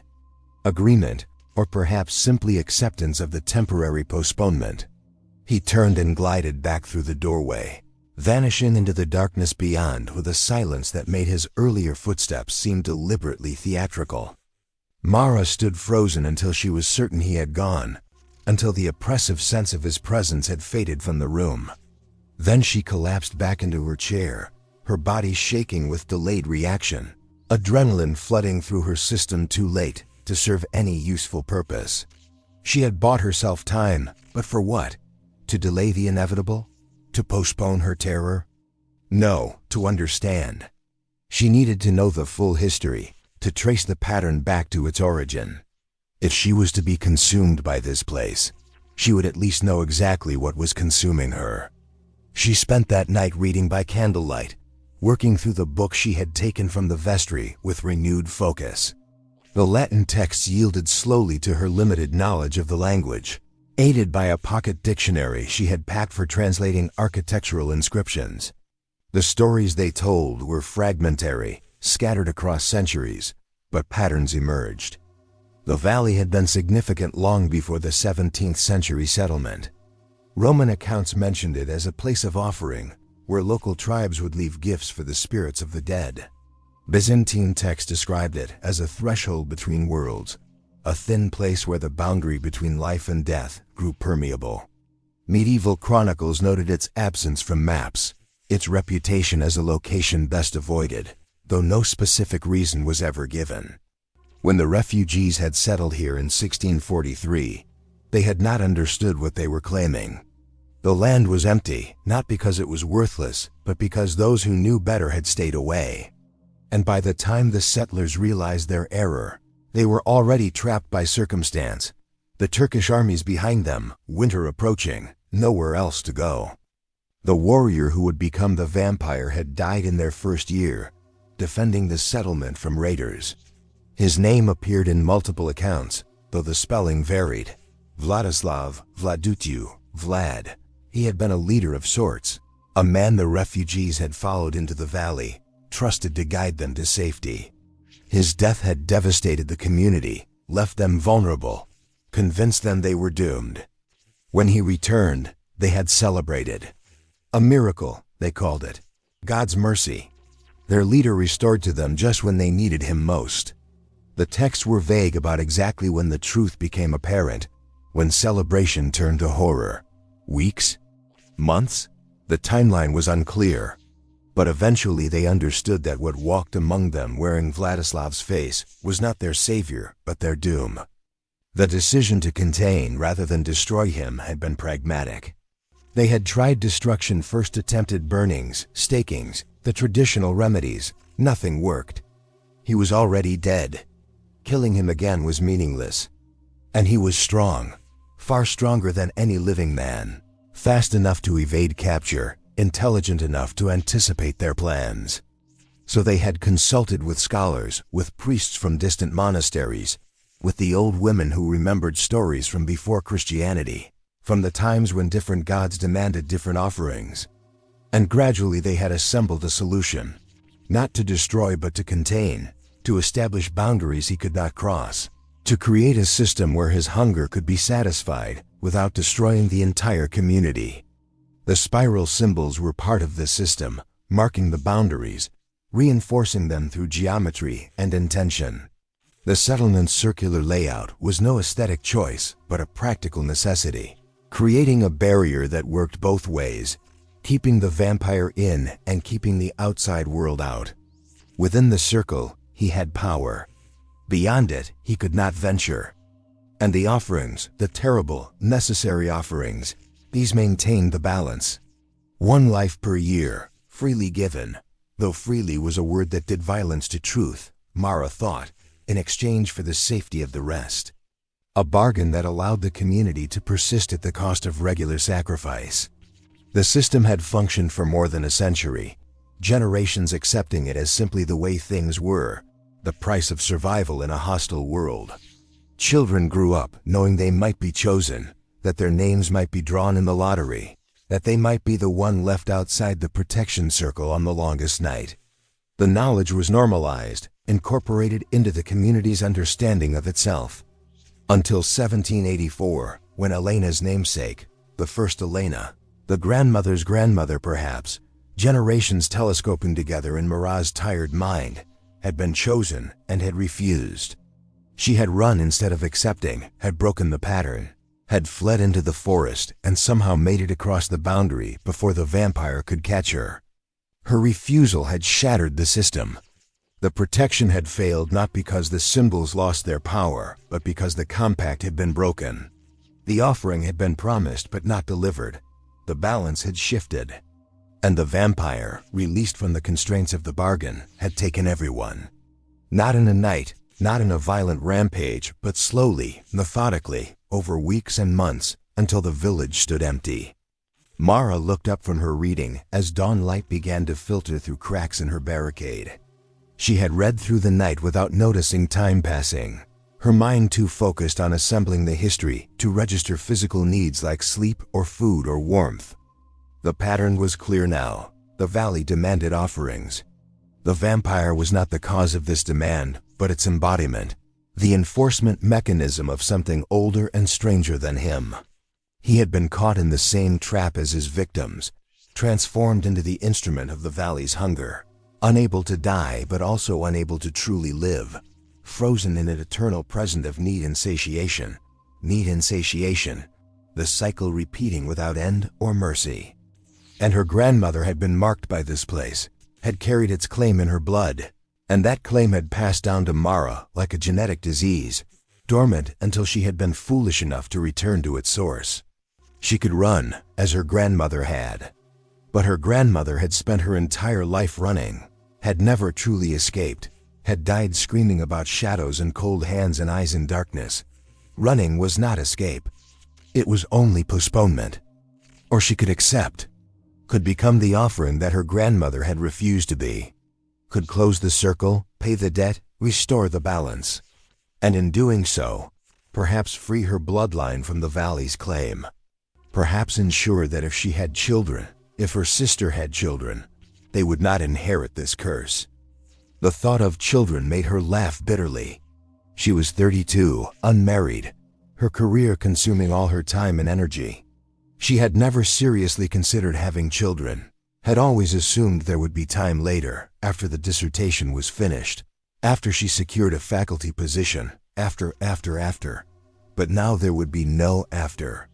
There was only this valley, this vampire, this culmination of patterns set in motion generations before her birth. She emerged from the house as the sun climbed above the eastern hills, its light weak and watery, filtered through persistent mist. The village looked different in daylight, less ominous, merely abandoned rather than actively malevolent. She could almost convince herself that her nighttime terrors were exaggerated, that the vampire was simply a man with a deformity and a psychological disorder, that everything could be rationally explained, almost. She walked to the church, her feet carrying her along the path without conscious decision. The Chronicle had mentioned that the protective symbols needed to be renewed periodically to maintain their power. She wanted to see them in daylight, to examine them more closely, to understand if they were still functional or had degraded beyond usefulness. The symbols appeared on every building, carved into lintels and door frames, worked into the patterns of stone walls. They were not uniform. Each building bore slightly different variations, as if whoever had created them had been following general principles rather than exact specifications. The spirals were most common, but she also found triangles within circles, interlocking crescents, patterns that hurt her eyes to look at directly because they seemed to shift and reconfigure themselves in her peripheral vision. At the church, the symbols were most elaborate, covering the entire doorframe in a continuous frieze of geometric impossibility. She traced them with her fingers, feeling the grooves worn smooth by centuries of weather and touch. The stone was cold, even in the sunlight. cold with a depth that suggested the chill came from within rather than from external temperature. She tried the door and found it locked. This was new. It had been open every previous time she had approached. She examined the lock and saw that it was not a mechanism at all, but rather the door and frame had somehow grown together, wood merging with stone in a way that made no structural sense. She could see where they joined, could trace the point where one material became another, but there was no gap, no space where a crowbar could be inserted. Closed the entrance to his resting place. Whether this was protection or a message, she could not determine. She circled the church, looking for other entrances.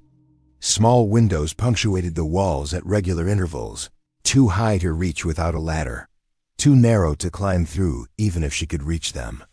The vestry door on the church's northern face was similarly sealed, wood and stone merged into a continuous surface.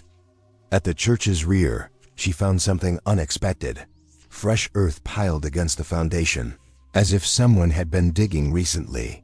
She knelt to examine it and found the soil was not merely disturbed, but actually warm, radiating heat like recently living flesh. When she pressed her hand against it, the warmth increased, becoming almost hot, almost burning. She jerked her hand back and watched as the earth slowly cooled, the heat dissipating until it matched the ambient temperature. What grew in this valley?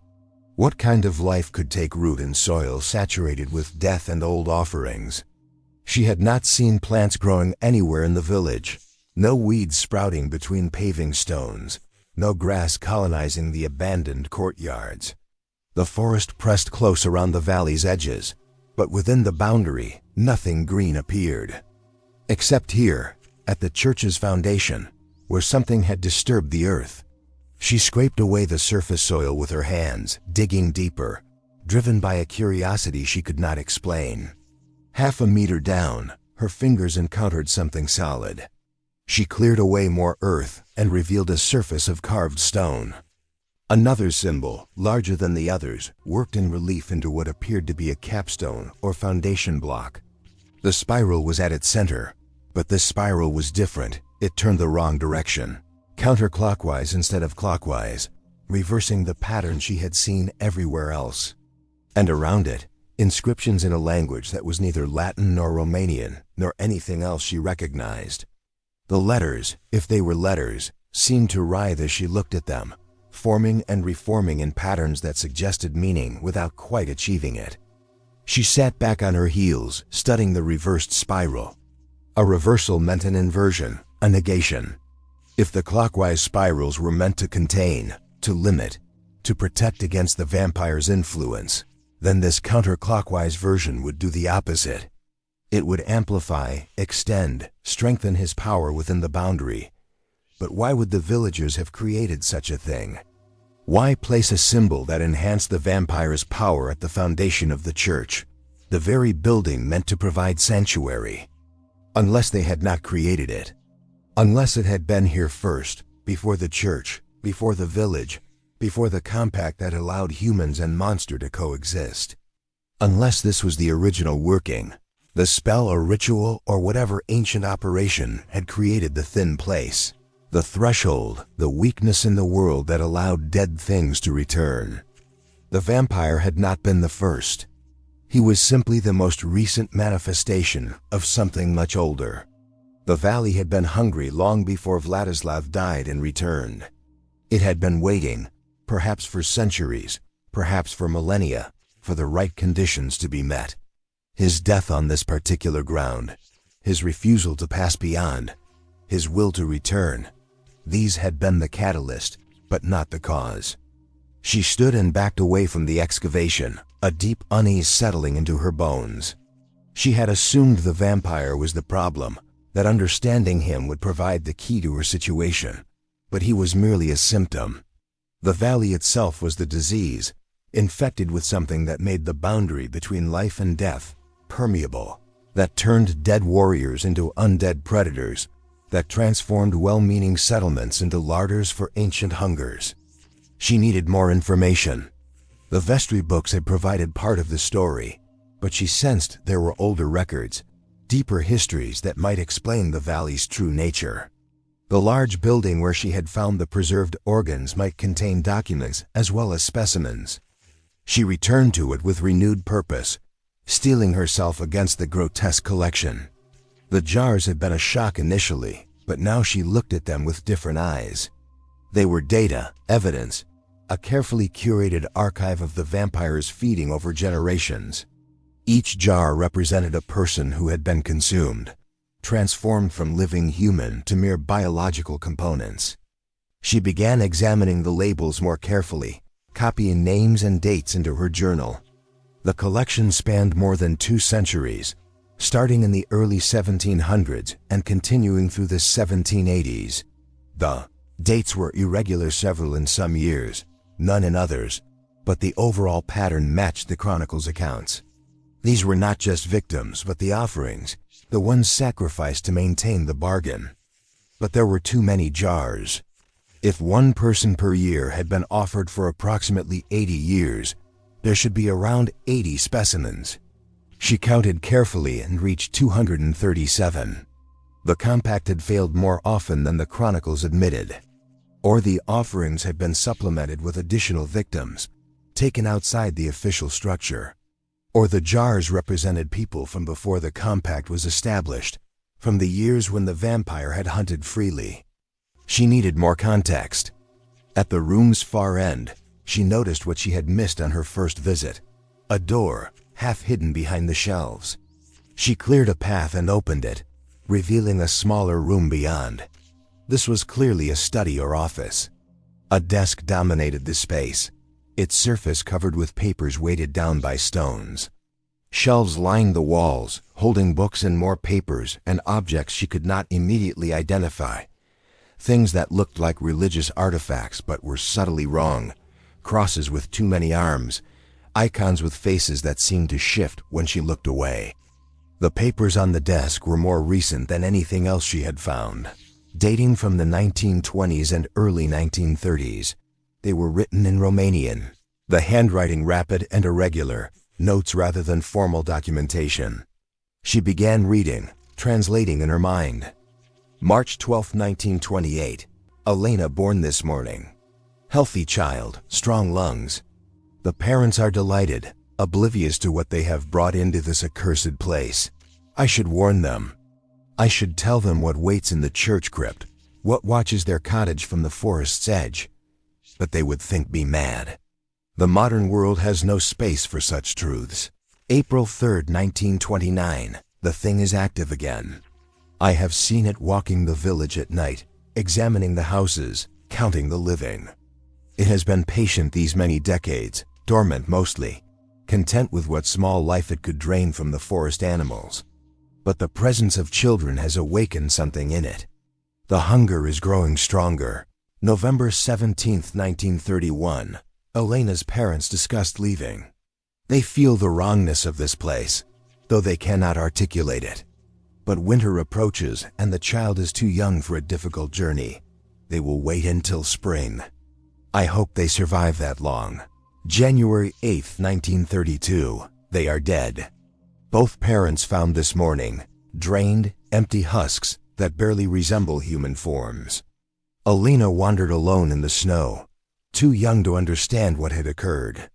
I have sent her away with the traders who occasionally venture near the valley's edge. She will be adopted by family in Bucharest. She is the last. After her, this place will hold only the dead and the undead, as it perhaps always should have. The writer did not sign his notes, but Mara assumed it was someone who had returned to the valley despite knowing its dangers. Perhaps a descendant of the original settlers who felt responsible for maintaining some kind of vigil.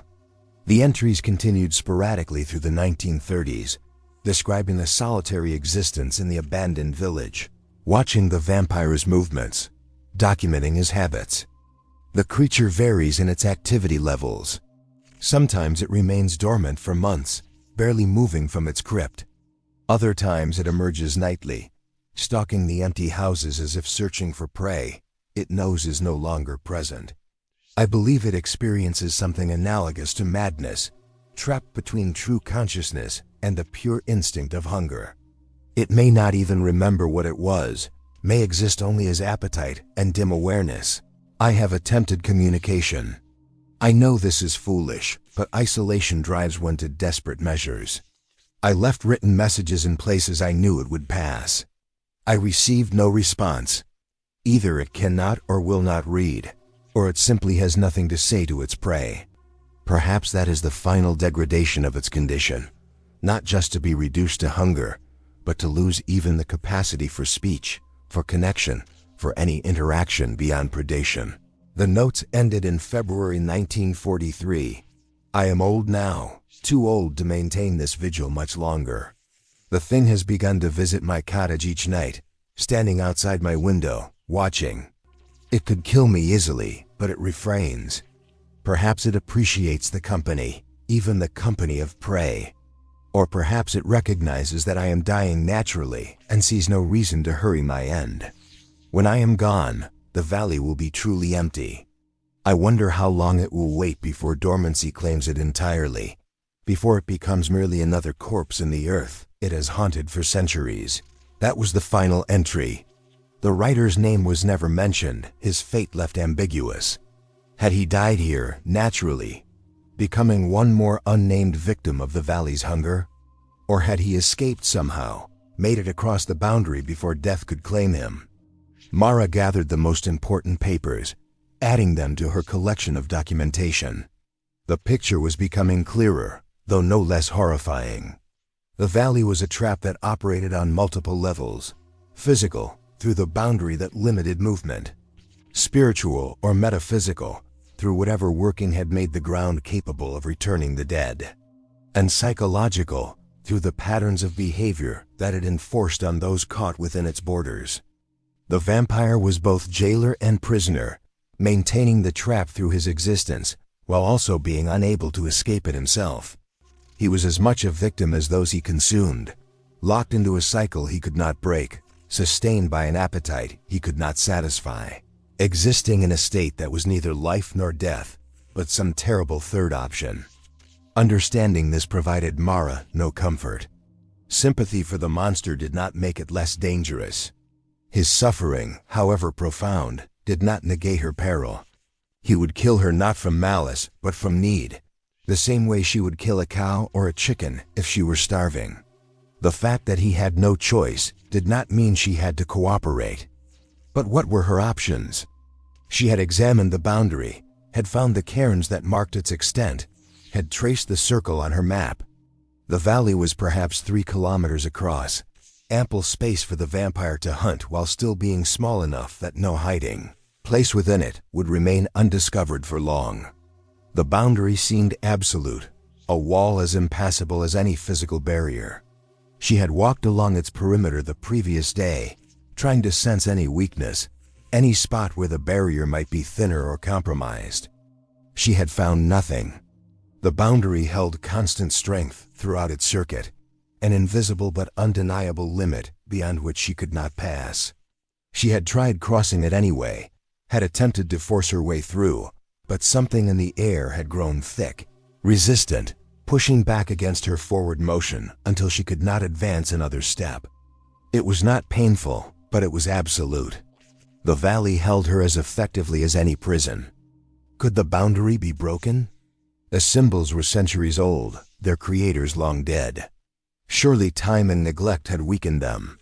But when she examined the carvings closely, she saw no degradation, no sign that weather or entropy had diminished their power.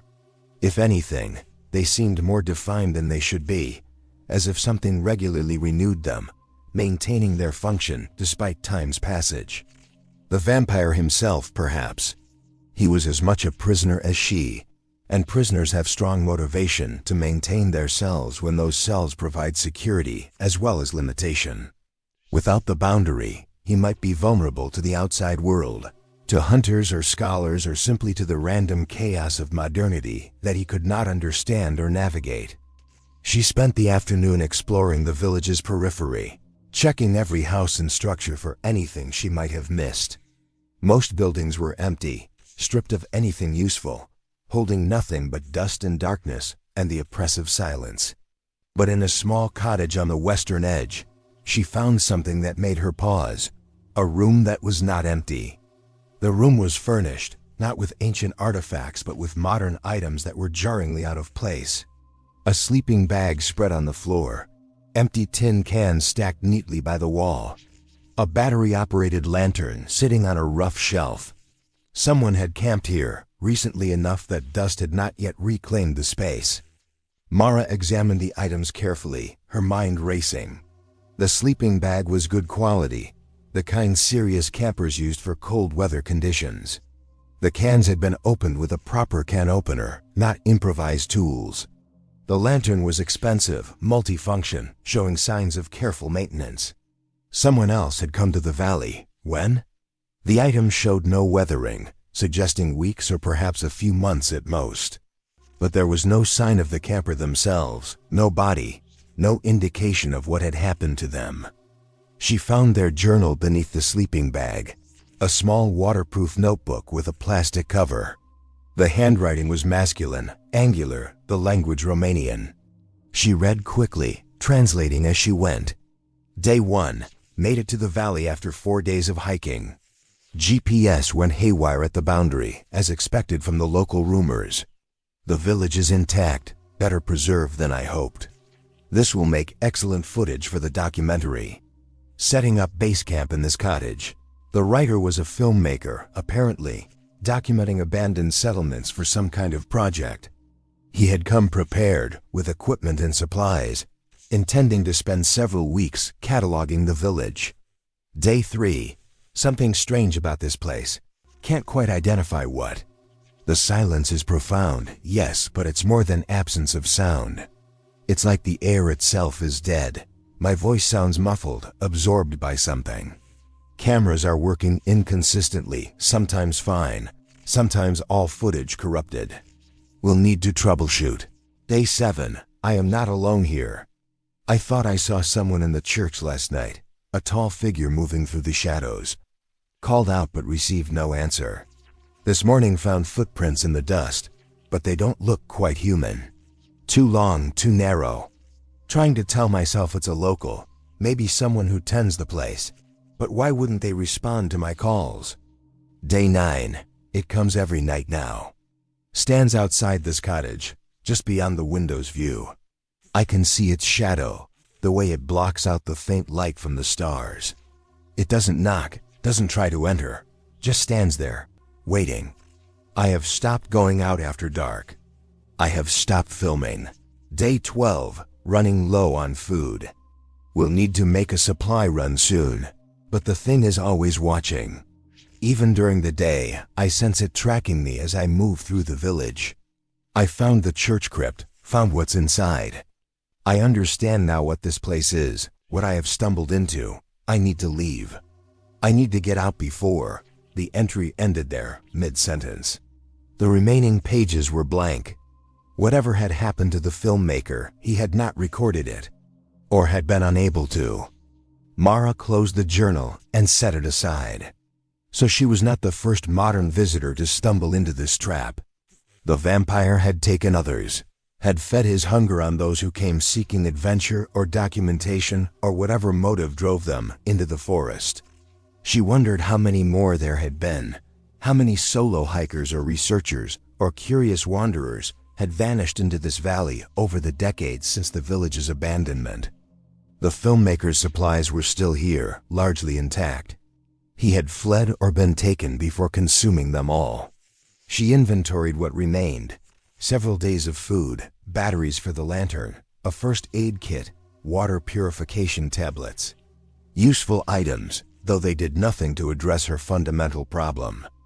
She took what she could carry and returned to her grandmother's house as evening approached. The pattern was becoming familiar now, almost routine. Barricade the doors, light candles, prepare food she would barely taste, arrange her supplies within easy reach. The rituals of defense that provided no actual protection, but gave her mind something to do besides contemplate inevitable doom. That night, the vampire came earlier than usual, appearing in her doorway while twilight still held some faint remnant of daylight. He was more visible tonight, his features clearer in the dim light. She could see the intelligence in his dark eyes, the awareness that suggested whatever humanity he had once possessed had not been entirely extinguished by centuries of predation. He carried something in his hands, cradled carefully against his chest. As he stepped into the candlelight, she saw what it was: a book, old and leather-bound, its pages yellowed with age. He crossed to her table and set it down gently, then stepped back, watching her with patient expectation. Mara approached the book slowly, warily, as if it might transform into something dangerous. The cover was unmarked, offering no indication of contents. She opened it carefully and found the pages filled with handwriting, the language shifting between Latin and Romanian and sometimes other scripts she could not identify. It was a diary or journal, but not human in origin. The entries were written from the vampire's perspective, though perspective was perhaps the wrong word for something so alien to normal consciousness. The writing was fragmented, non-linear, looping back on itself, but certain passages were comprehensible. "I remember sunlight. This is the worst loss, not life itself, but the memory of warmth, of days that did not hurt, of a world that welcomed my presence. Now the sun is my enemy, burning where it touches, forcing me into darkness and shadow. I have become a creature of night, though I did not choose this transformation. The hunger is not like human appetite. It is need stripped of all complexity, reduced to pure imperative. Feed or cease. That is the choice, and ceasing is not truly an option because I do not control what I have become. The hunger controls. I am merely the vehicle for its expression. I knew them all once, the ones who left offerings at the circle's edge. Knew their names, their families, their daily concerns. Now I know only their blood, its taste and texture, the way it eases the hunger temporarily before the need returns. They have become resources, food, no more meaningful than cattle. The horror of this is that I can see what I have lost even as I am powerless to reclaim it. Time is different for me now. Years pass like days. Decades like weeks. I have watched the forest change, trees growing and dying and being replaced by their own children and grandchildren. I have watched the village decay and be abandoned and partially reclaimed and abandoned again. I remain constant, unchanging, locked in the moment of my death and return. I am the single fixed point in a world of flux. Sometimes I dream, though I do not truly sleep.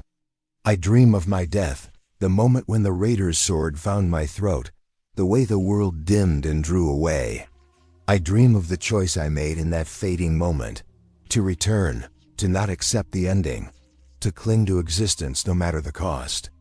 If I had known what that choice would mean, would I have chosen differently? I cannot answer. The person who made that decision is not the thing I have become. The journal continued for pages, entries spanning centuries, a litany of isolated consciousness trapped in an eternal present.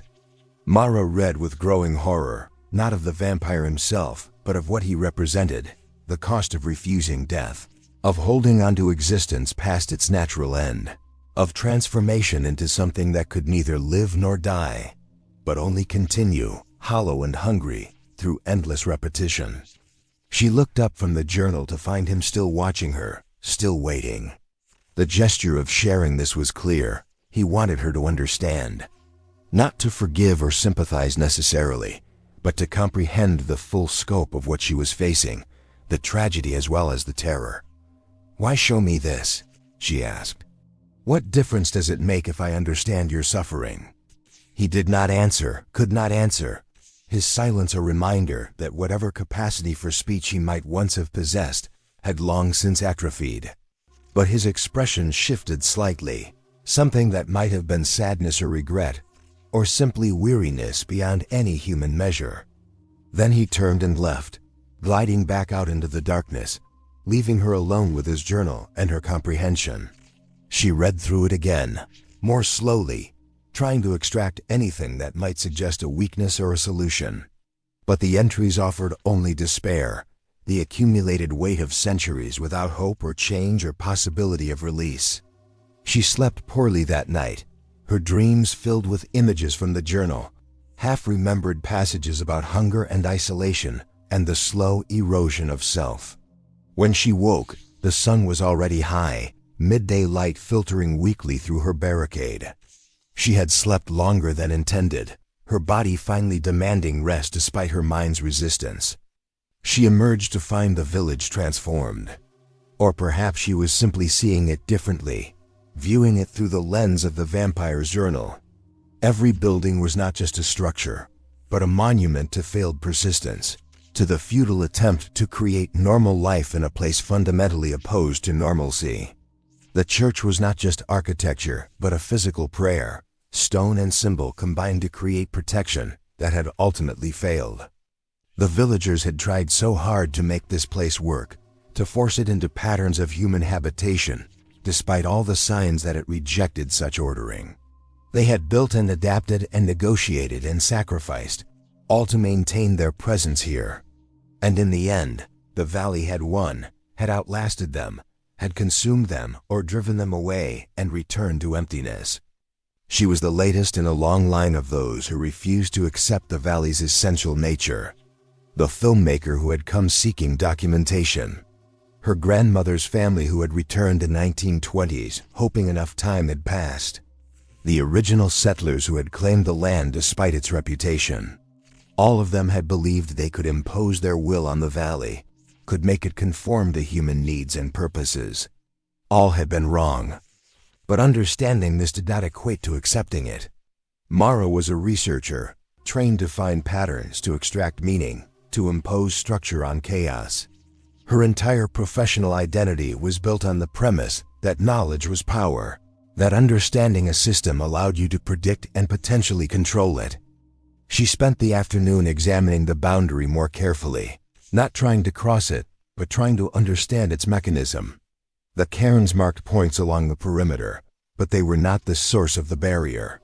They were merely indicators, markers saying, here the boundary runs. The actual working was in the ground itself, in the pattern of symbols carved into foundation stones and buried beneath the earth.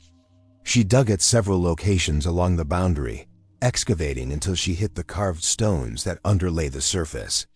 They were all similar to the ones she had found at the church, large foundation blocks with spirals and symbols worked in relief, the stone itself seeming to contain cold as if it were a physical property rather than a temperature. The symbols had been placed deliberately at regular intervals, creating a circuit that enclosed the valley. She walked the entire perimeter, a journey of several hours, identifying each marker stone's location.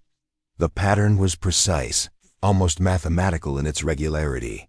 Whoever had created this working had possessed knowledge of geometry and whatever metaphysical principles allowed such things to function. But knowledge could be opposed by knowledge. If the boundary was maintained by symbols, then perhaps disrupting those symbols would weaken or collapse the barrier. The stone would resist damage. She had tried chipping at one of the carved blocks with her knife and managed only to dull the blade. But the symbols themselves might be vulnerable in other ways. She remembered the reversed spiral at the church foundation, the one that turned counterclockwise. What if that was not meant to strengthen the vampire's power within the boundary, but to provide a release valve, a way to discharge the built-up metaphysical energy that the working accumulated?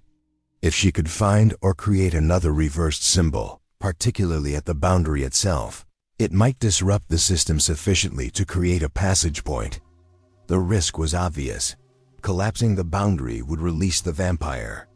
He would no longer be confined to the valley, would be free to range across the wider world, to hunt in populations that had no knowledge of how to protect themselves from his kind.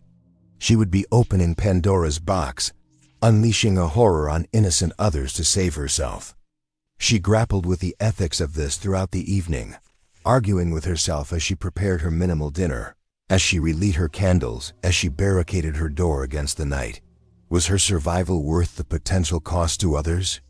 Could she justify escaping if it meant condemning some unknown person?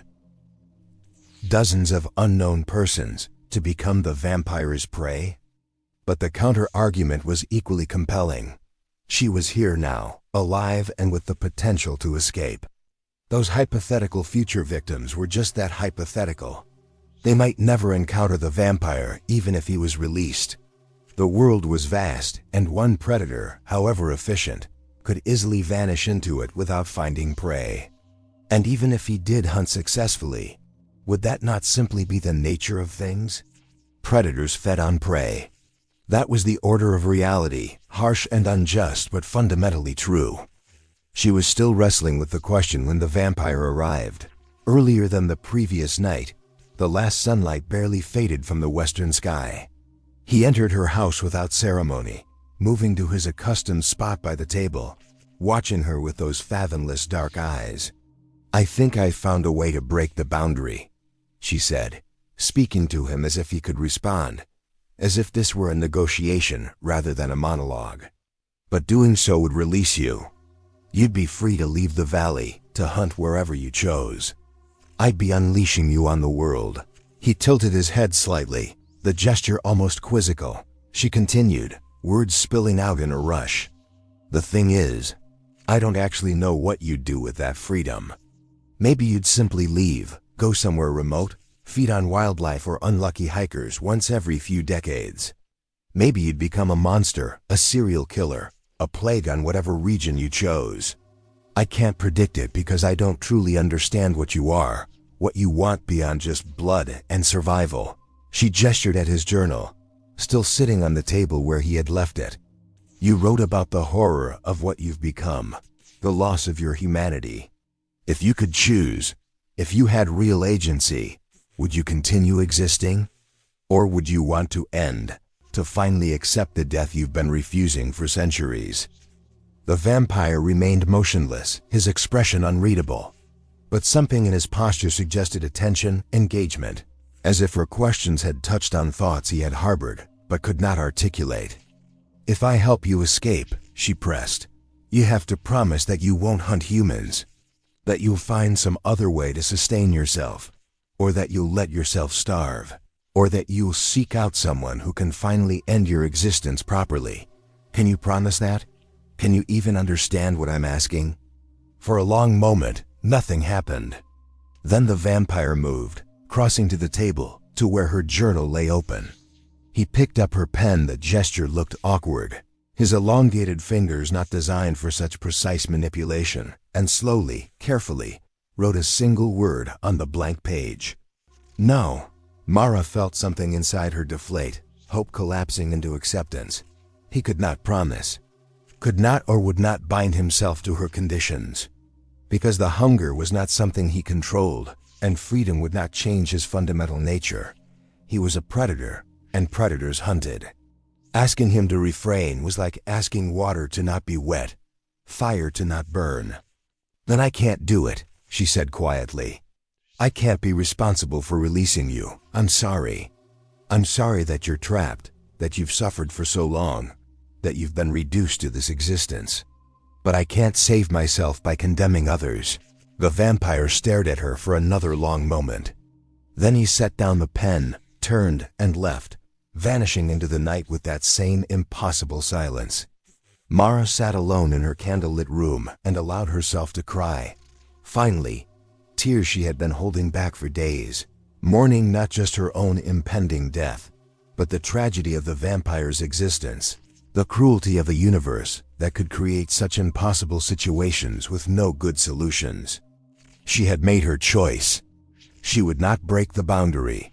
She would not escape at the cost of others' safety, which meant she would die here, become another name in whatever record was kept of the valley's victims, another cautionary tale that would never be told because no one would know her fate.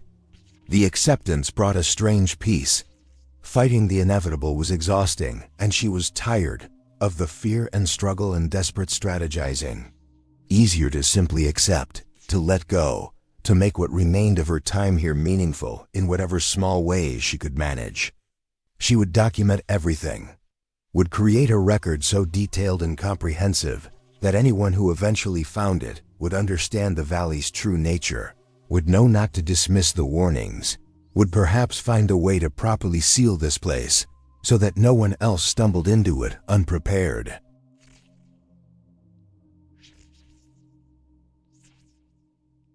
Mara woke before dawn with a clarity of purpose that felt almost like relief.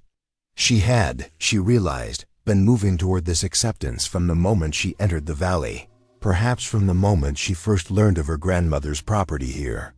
Some part of her had always known it would end this way, that she was completing a pattern rather than initiating something new. She spent the day in systematic documentation, photographing every symbol, every building, every detail she had discovered about the valley's history and structure. She wrote continuously, filling the remaining pages of her journal with observations and theories, creating a narrative that would explain everything to whoever might eventually find these notes. She described the vampire with clinical precision, documenting his appearance, his behaviors, the contents of his own journal. She transcribed the key passages from the vestry books, translating them fully into modern Romanian. By evening, she had created a comprehensive archive of the valley, a scholarly paper that would never be defended, research that would never be published. She packed it all into a waterproof container she had brought for protecting equipment, sealed it carefully, and carried it to the boundary's edge. She placed it just outside the barrier, in a spot where the cairn and the carved foundation stone were clearly visible. Anyone who came searching for her would find this, would see that she had crossed the boundary, and might investigate further. The documentation would speak for itself, would warn future explorers about Whited in the valley. Having secured her legacy, such as it was, she returned to her grandmother's house and prepared herself for what came next. She bathed in cold water from the well, washing away days of sweat and fear. She dressed in clean clothes, the last set she had brought. She braided her hair and tied it back, leaving her neck exposed, making herself ready for what would come. She did not barricade the door. Instead, she set the table with the wooden bowls she had found on her first night, filled them with the last of her food supplies, and arranged candles around the room in a pattern that approximated the protective symbols she had seen throughout the village. Probably the symbols meant nothing without proper knowledge and intention, but the gesture felt important, a way of asserting some minimal control over her fate. Then she sat at the table and waited for night to complete its fall, for the vampire to arrive, for the ending that had been written into her bloodline generations before her birth. He came with full darkness, entering through the open door, his tall form seeming to fill the small room. But tonight was different. He moved slowly, almost hesitantly, and when he looked at her, his expression held something she had not seen before, recognition that she was not merely prey, but also a person, someone who had made a choice, who had faced the situation with courage, even if that courage ultimately changed nothing. He crossed to the table, but did not sit, standing instead at its edge, looking down at the bowls of food she had set out. The gesture was absurd. He could not eat human food, could not participate in the ritual of a shared meal, but she had wanted to offer something, to make this final interaction more than simple predation. "I'm ready," she said, surprised by the steadiness in her voice. "I won't fight, I won't try to run. I just have one request." The vampire waited, his absolute stillness conveying attention. "Make it quick, don't prolong this. I know you need to feed, but please, let it be fast." He studied her for a long moment, those dark eyes revealing nothing of whatever thoughts might be occurring behind them. Then he reached out slowly, giving her time to flinch away if she chose, and placed one pale hand against her cheek. The cold of his touch was shocking, a chill that penetrated deep into her skull, but she forced herself not to pull back. And through that contact, images flooded into her mind again, but different from before. Not memories this time, but something else, something that felt like communication despite the absence of words. She saw the valley as he experienced it, a place of crushing loneliness, of centuries stacked upon centuries with no variation, no change, no moment that was not exactly like the moment before and the moment after. She felt his hunger not as choice, but as imperative, a need so fundamental it eclipsed all other considerations. And beneath the hunger, beneath the isolation, she sensed something else. Exhaustion, a bone-deep weariness that came from existing too long, from persisting beyond any natural span, from being unable to die and also unable to truly live. He was tired. She understood this with sudden, complete certainty. He had been tired for longer than she could comprehend, worn down by the endless repetition of his existence, ground away by time and hunger and the absolute lack of meaningful change. He fed because he must, but he derived no satisfaction from it, no pleasure, no sense of accomplishment. It was simply what he did, over and over, an eternal cycle that had long since lost any trace of meaning. And he could not end himself. She saw this too, saw his attempts over the years, walking into sunlight, submerging himself in the well, even once trying to tear out his own throat. Nothing worked. His body healed, restored itself, refused to accept final death. He was trapped in existence as certainly as he was trapped in the valley, locked into a pattern he could not break through any act of will. She was not just prey. She was also potential release. The realization came to her with the force of revelation. She could not free him by breaking the boundary, but she might free him by accepting this final role, by allowing the pattern to complete in a way that satisfied whatever force maintained the valley's working. Her grandmother had refused and the pattern had broken, leading to decades of dormancy and eventual reawakening. But if Mara accepted willingly, with full knowledge and consent, perhaps that would be enough to exhaust the system, to finally bring the cycle to its end. "You want to die," she whispered, not a question but a recognition. "You need to die, and somehow I'm the key. My acceptance, my willing participation, that's what finally breaks the curse." The vampire's hand trembled against her cheek, the first sign of unsteadiness she had witnessed in him. She could not tell if the tremor was affirmation or simply the manifestation of emotions too complex for his damaged state to properly express. She made her decision in that moment, not out of despair or surrender, but from something approaching compassion. She would die tonight, that was inevitable. But in dying, she might also offer him mercy, might finally grant him the ending he had been seeking for centuries. Her death could be gift as well as tragedy, could serve a purpose beyond mere feeding. "All right," she said softly. "I understand now. Take what you need. End this for both of us." She tilted her head, exposing her neck fully, closing her eyes. She felt him move closer, felt the cold of his presence envelop her like winter water. Then the sharp pain as his teeth found her throat, precise and efficient, a professional execution of biological necessity. The pain faded quickly, replaced by spreading numbness. She felt her strength draining away, felt her heartbeat slowing, felt consciousness beginning to fray at the edges. But she also felt something else, a loosening, as if chains she had not known existed were falling away. Not just her chains, but his as well, the metaphysical bonds that had held him to the valley, that had sustained and imprisoned him, dissolving as her blood flowed out and his hunger, for the first time in centuries, was truly satisfied. She had been right. The working required willing sacrifice, freely given with full knowledge. Her grandmother's refusal had broken the pattern, but not destroyed it. Her acceptance was completing what should have been completed generations ago. The vampire was not cursed by his return from death, but by the system that had trapped him here, that had transformed his choice to return into an eternal sentence of hunger and isolation. As her consciousness dimmed, she felt him withdraw, felt herself being lowered gently to the floor. She forced her eyes open one last time and saw him kneeling beside her, his face transformed by an expression she could finally read. Gratitude, relief, and something that might have been the first real emotion he had experienced in centuries. Then darkness came, but it was not frightening.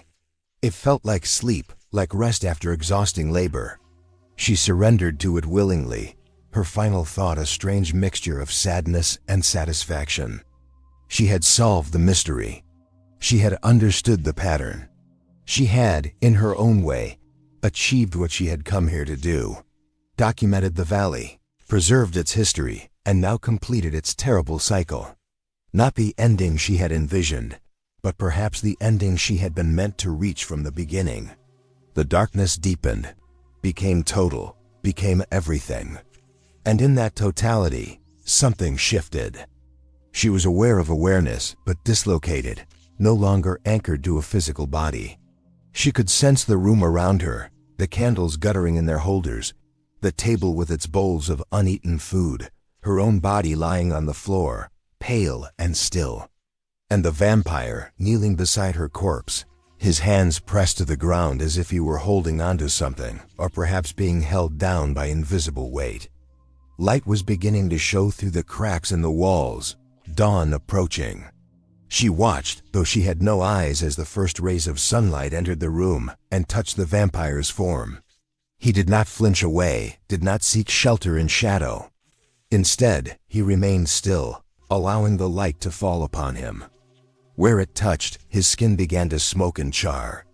The damage was catastrophic, his flesh blackening, cracking, falling away to reveal something underneath that was not bone or muscle, but simply absence, as if he were merely a shell containing nothing.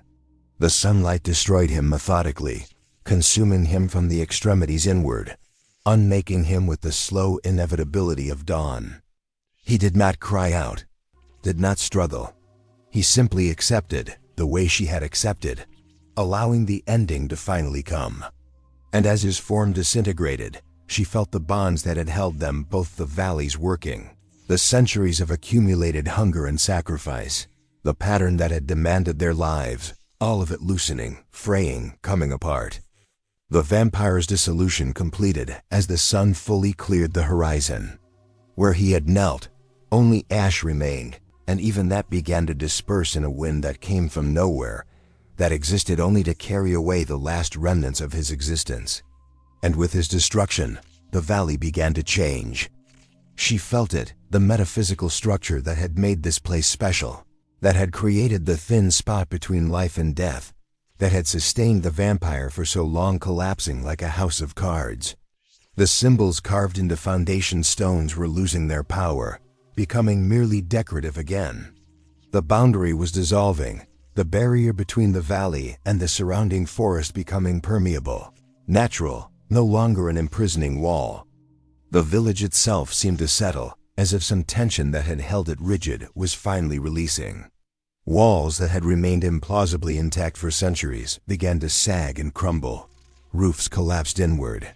The church's listing bell tower finally gave up its long fight against gravity and fell, crashing down into the nave with a sound like distant thunder.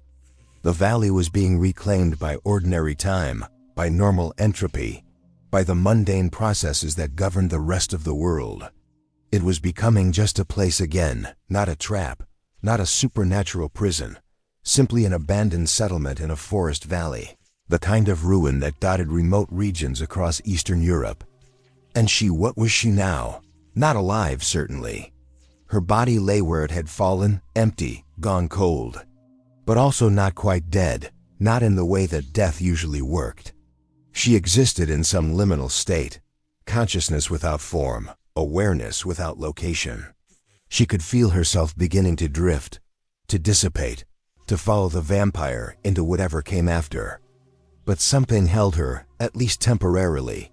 Some connection to the place, to the events that had unfolded here, to the story that needed completion. She sensed time passing, hours, days. She could not tell, the seasons changing around her insubstantial form. Snow fell and melted. Leaves budded and fell. The village continued its slow collapse into ruin. And then, finally, someone came. A group of hikers, following trails that had recently been reopened after decades of being officially closed. They entered the valley cautiously, aware of the local reputation for disappearances, but dismissing it as superstition. They explored the ruined village, photographing the collapsed buildings, marveling at how remote and forgotten this place was. One of them, a young woman with a camera, found a waterproof container at the boundary's edge. She opened it curiously and discovered Mara's journal, her photographs, her carefully compiled documentation. The woman read through it, her expression changing from curiosity to concern to horror as she understood what the pages described. She gathered her companions and they searched the village systematically, eventually finding Mara's body in her grandmother's house, preserved by the cold and dryness, still recognizable though death was weeks or perhaps months past. They also found the vampire's ashes, though of course they did not understand what they were looking at, simply noting them as an unusual residue of unclear origin. The authorities were contacted. A recovery team was sent in. Mara's body was identified through documents found in her backpack. Her death was ruled exposure and dehydration, tragic but explicable. The fate of a solo researcher who had underestimated the challenges of working in such a remote location. Her journal was read, but dismissed. The parts about the vampire, about the village's true history, about the supernatural nature of the valley, all of it was interpreted as evidence of hypothermia-induced delirium, the hallucinations of someone slowly dying from exposure. The careful documentation was filed away as a curiosity, an interesting example of how the mind breaks down under extreme stress. But the young woman who had found the container kept copies of everything. She did not quite believe the rational explanations, could not quite dismiss the precision and coherence of Mara's accounts. Years later, she would publish an article about the valley, about the abandoned village and its dark reputation, including extensive quotes from Mara's journal. It would be read by researchers and folklorists, and people fascinated by the intersection of history and legend. And through that article, through the preservation and dissemination of her work, Mara achieved what she had hoped for. She had documented the valley, had created a record that would warn others, had ensured that the pattern would not be forgotten or repeated. Future explorers would know, would be cautious, would perhaps stay away from this place that was no longer supernatural, but still carried the weight of its history. That knowledge was her legacy, her monument, the purpose that justified her death. She had not saved herself, but she had saved others, had broken a cycle that might otherwise have continued into new forms. The valley was just a valley now, the vampire was dust, and the story was told. With that understanding, she felt the last bonds holding her finally release. The pull toward whatever came after death became irresistible, overwhelming, impossible to resist any longer. She stopped fighting it, stopped holding onto the material world, and allowed herself to drift away, to dissolve, to finally, truly, die. Her last sensation was not fear or pain, but something closer to relief. The pattern was complete. The story was finished. The valley had released both its victims and its predator, and all that remained was silence, the kind of silence that precedes rather than follows, empty and ready to be filled with whatever came next. The forest reclaimed the valley over the following decades, trees growing up through collapsed buildings, vines covering stone walls, moss obscuring the carved symbols. The path that led here was lost, overgrown, forgotten. The village returned to the earth, its stones broken down and scattered, its structures slowly eroding until no clear evidence remained that humans had ever built here. The valley became a place of ordinary darkness, of natural shadows, of the mundane mysteries that come from simple abandonment and time. The dead remained dead. The living did not vanish. The boundary between worlds, which had been thin here for so long, thickened and healed, becoming as impermeable as anywhere else. And in the forest's heart, where the village once stood, there grew a particular silence, not the oppressive, waiting silence that Mara had encountered, but simply the absence of human presence, the quiet that comes from places where nothing lives and nothing dies, where time passes without event or meaning, where the world simply is without needing to be anything more. The story ended. The cycle concluded. The valley returned to peace, if not innocence, and in that return, there was a kind of grace, a closing of accounts, a final settling of debts too old to still have names. Mara Castellan had come seeking history and had found it, though not in the form she expected. She had inherited her grandmother's legacy and had paid her grandmother's debt. She had faced the darkness that had haunted her bloodline and in dying, had finally freed them all from its grasp. It was not the ending she would have chosen, but it was perhaps the ending that was always waiting, written into the valley's nature and her family's connection to it from the moment her grandmother fled into the snow all those years ago. Some patterns, once begun, can only be completed, not escaped. Some stories can only end one way, their conclusions inevitable from their beginnings. This was such a story, and now at last it was finished. The forest grew, the seasons turned. The world continued on its way, indifferent to what had occurred in one small valley, in one abandoned village, in one forgotten corner of a vast and complicated world. Life persisted and death remained final, and the boundary between them held firm, as it should, as it must, as it always had except for that one brief, terrible exception that had finally been corrected. The silence in the valley was complete and permanent and utterly, devastatingly empty. And in that emptiness there was mercy, and there was rest, and there was finally, impossibly peace.